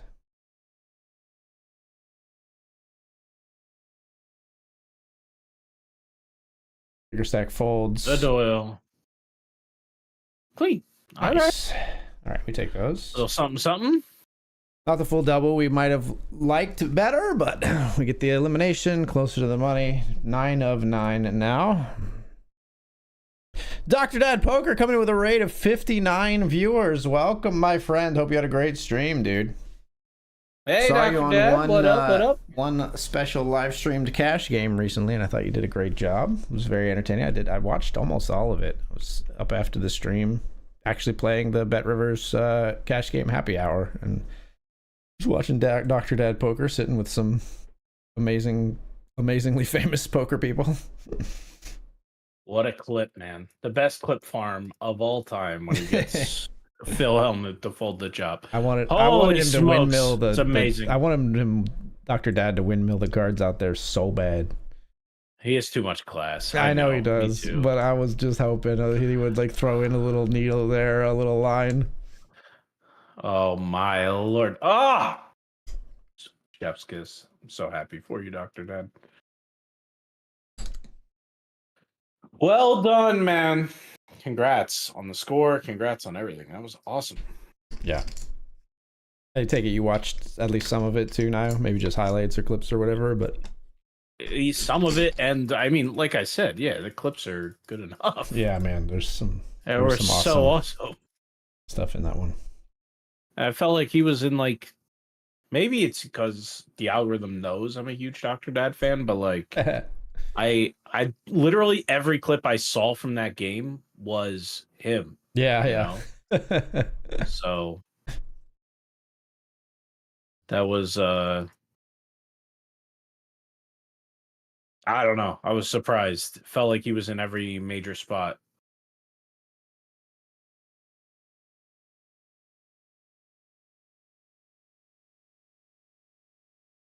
Mr. Big Time is here indeed, right? Mr. Big Time. No, he fits. I think he's garnered Mr. Big Time ever since he, binked the six-figure Sunday the first time. I don't think he needed much more on his pedigree. He didn't need to get invited to a big cash game to get the cred. Small bet here on the turn from Mercy X as we're waiting to see if we can get ITM here at 9 of 9 with 7 paid in the Benjamin. You can always see that here on the BetRivers widget. It's going to say first payout, 7th place. So we know we're 2 away at the moment.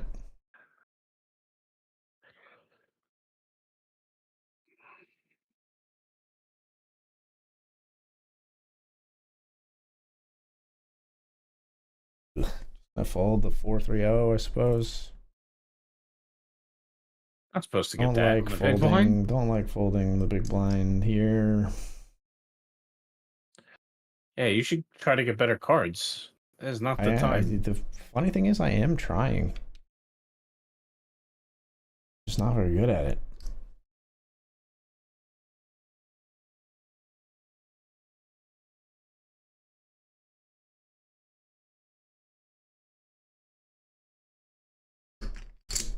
Dude, I really looked at NGNF. I'm like, what is that? I get it, but holy smokes. Where did your head go first? Like, what were some ideas that went through Nio's brain trying to figure out what NGNF meant? It's like you know when to ask weird things. First thing I thought I read was NSFW. I don't know why, Dr. but Dad, the letters... Dude, I loved your recent NSFW stream. Yes, dude. Oh, yeah. Always pushing the content envelope, my man. I'd love to see it. Don't let them keep you down. Great content. Getting that with Rand is the dream, obviously. Yeah, dude. It was so good, too, because you just, like, did it, and then it was just, like, watch the bottle rocket go off. Like, you didn't really have to do much. I can't believe you did it. I can't believe you bet River there. That one, I couldn't believe that either. I don't bet River there, I don't think. Yeah, like, I just don't think you ever get an 8 to fold, and I don't think you ever get value. Yeah, like, I think he does get an 8 to fold, but I also think targeting an 8 is like maniacal, right? Like, Phil is gonna have a jack more often than he has an 8 because you have an 8. Well, no, I guess not, because they're two of each on the board, but just because of how the action played out on the flop, I think he's gonna have a jack more often. But yeah, I don't know. I really thought he would never have folded an 8. 6 max. I mean, I guess. What he said was right, is like, I'm not saying Dr. Dad's an amateur, but I'm saying as far as Phil knows, he's next an amateur. to Phil Hellmuth, well, as he's far an as Phil amateur, knows, right? Phil doesn't know anything about Dr. Dad. You know what I mean? Even if there was like a lesser pro, Phil, like a live pro, Phil might like know who they are, but like he doesn't know who Dr. Dad is, so he's just gonna, in his mind, he's just gonna be like, this player's an amateur. I can't believe it. Ballsy. I do think Hellmuth loves the hero fold. I do think he does. Yeah. He does, no doubt. And I mean, it makes sense. He comes from playing in large field MTTs, right? Where like Rex often like always have it. Like there's certain caliber of amateur who just is never betting there without a jack. Yeah, me. I'm that Right. guy. Right. What do you mean? So Phil's making 100% correct fold versus Nio versus me. The non-doctor dead. Well done, man. Savage. Savage. You know how many times we're gonna have to listen to that clip though when you make day 6 of the main? It's gonna be so tilting. It's gonna be all over Twitter.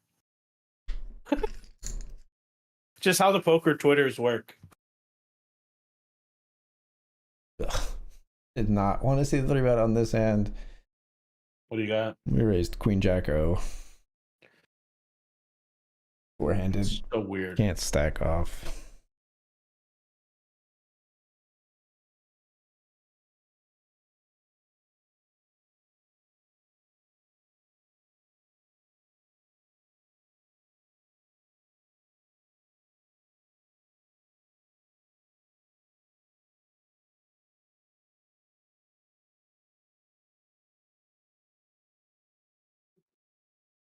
Ace 5 with the ace of clubs. You have ace 5 of clubs, you said? Ace 5 with the ace of clubs. I do not have 2 clubs. Oh, okay.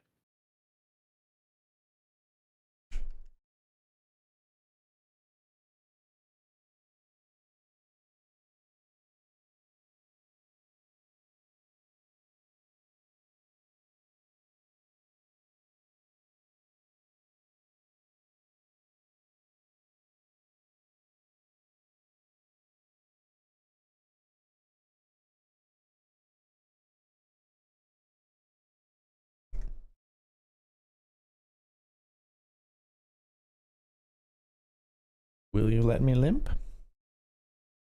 You will. Nobody lets me limp. Jack 4 of spades. We're very happy to win that one. It was weird as played. Yeah, for sure. Weird hand of poker, but I'm glad you got to be on the winning side of it and against Philhelmuth of all people. Freaking amazing. Never have I ever gotten paid by every player at a table in a poker game.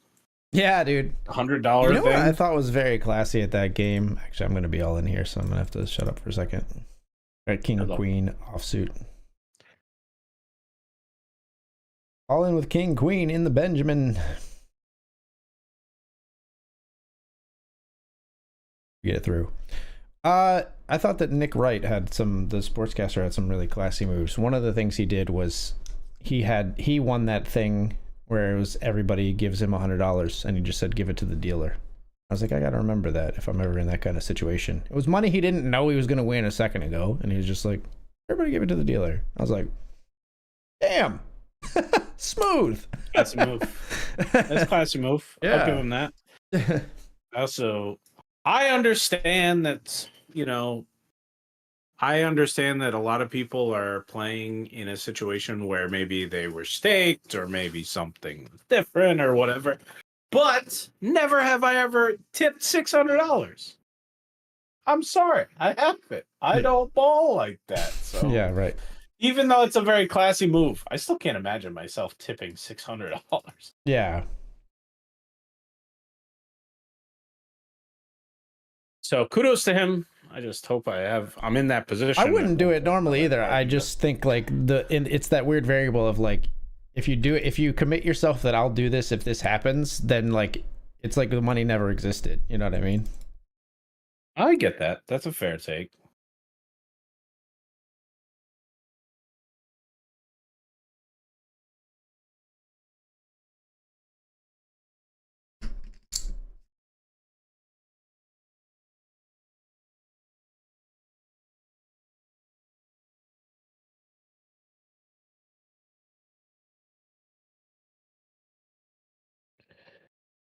I'm not flopping too strong. I got 10-9 offsuit. Defended my big blind. Without a heart, I don't think for sure. And even with a heart, I don't know if we want to float there. Just folding.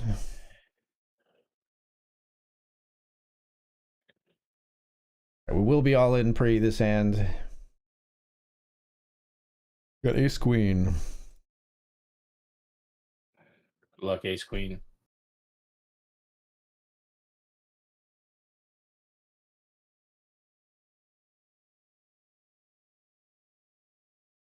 I am just an amateur after all. I wanted you to flip over your cards and say, "Actually, Phil, I'm a professional," as you flipped them over. That was the line that was in my head. I was like, please, just say, No. "Actually, Phil, I'm a professional." Oh, that would have been ridiculous. All in with pocket I fives. could never see that. I love pocket fives.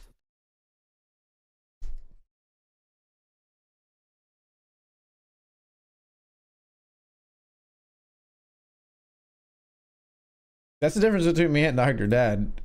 I'm way better at coming up with those lines, but he's way better at actually winning the hand of poker and getting the opportunity to say the cool line. Yeah, that's an important piece of the puzzle. It's an important step. It's a kind of a prerequisite. Yeah. Yeah, that's hilarious. I kind of want to see any world in which Dr. Dad just ships Phil like his earnings on the like the YouTube video he posts every year. It's just like, Yeah. I know it's no 17 bracelets, but Yeah, this no, is what Nick I Wright. do. Nick Wright was also solid at the game too, Dr. Dad. You're right. No, yeah, he could definitely like. Yeah, that'd be funny. Phil's crazy though. He's like not even really like. He's just a partnership machine these days. I think that guy's got so many irons in the fire. I'm sure.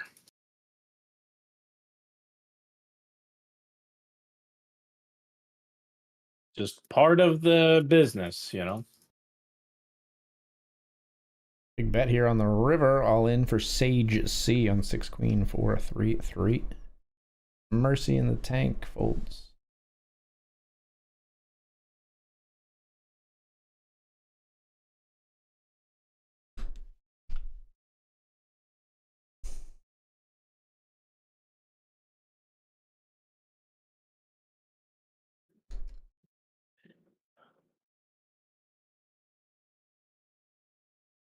We will not be defending our big blind.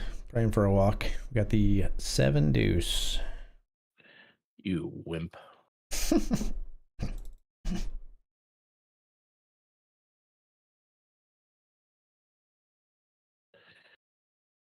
You wimp. True.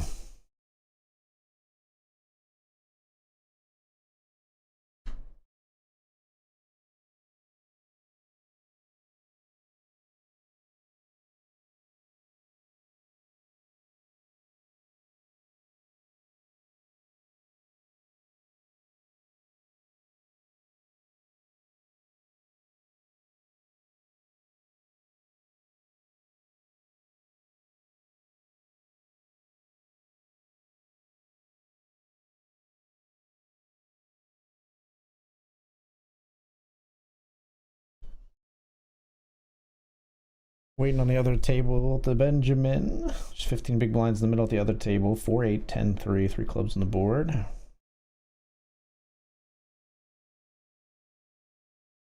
Check, check the turn. Both players have less than pot behind. It's a good line, but I wanted to, yeah, I was considering that too. You also don't want to unveil that you're professional and want him to continue thinking of you as an amateur for the remainder of the cash game. That makes a lot of sense from a like strategy perspective.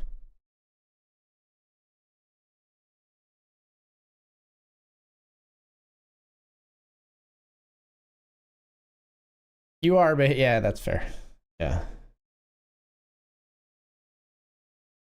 Did you do like I think I saw you streaming cash game at least once or twice prior to doing that potentially. Did you study cash game a bunch, or did you just sort of send it? Did you do any specific cash game practice on GTO Wizard or anything like that?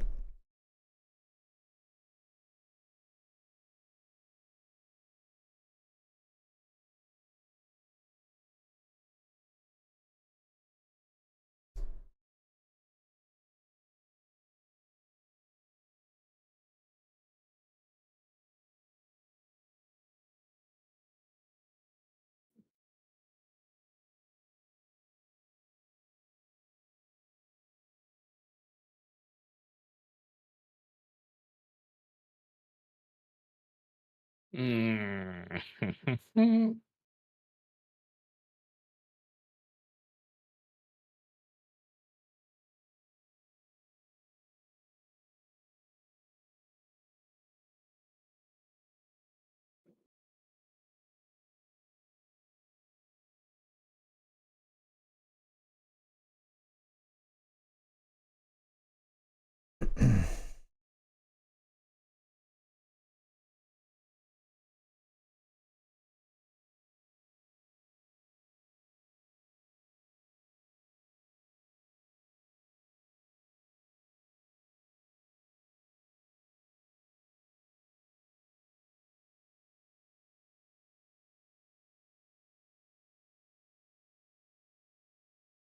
Whoa, bet and a raise on the river. Seems very strong, this small river raise. It's 2 pair. That makes sense.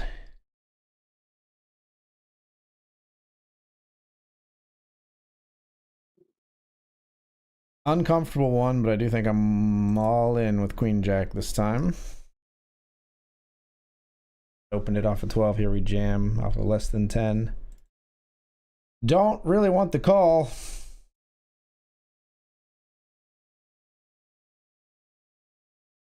Don't get it.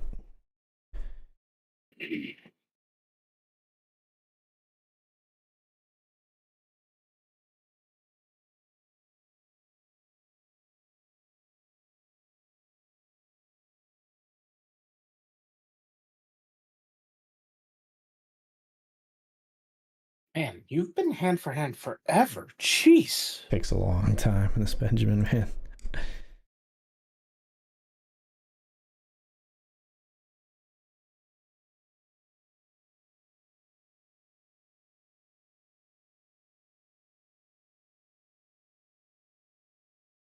Do you think that your perception at that table, like, do you think that people had the impression that you were the newest player to the game? Probably just because he's like not a known person. I don't know though. Yeah, I don't know. It's like they don't like Stapes is obviously a super famous poker personality, but is he known as a poker crusher? I don't know. No, definitely not, I would say. And he would say that too. Yeah.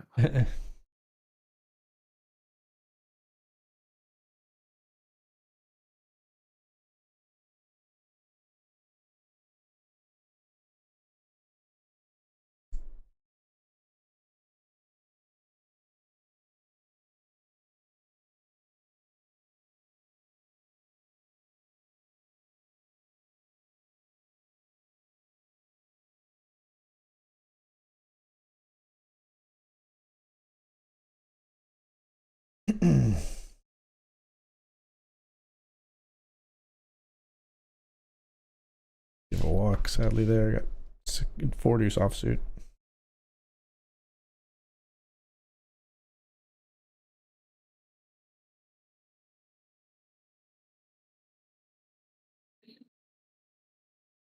I didn't do much cash study because it's hard to apply game theory to a game like that. Yeah, that's. I was gonna say that those games don't play anywhere near like GTO Yeah, it's probably because it was different no world, I would rake assume. and an environment where you go multiple way a bunch and stuff. Yeah. Super makes it super complex, right?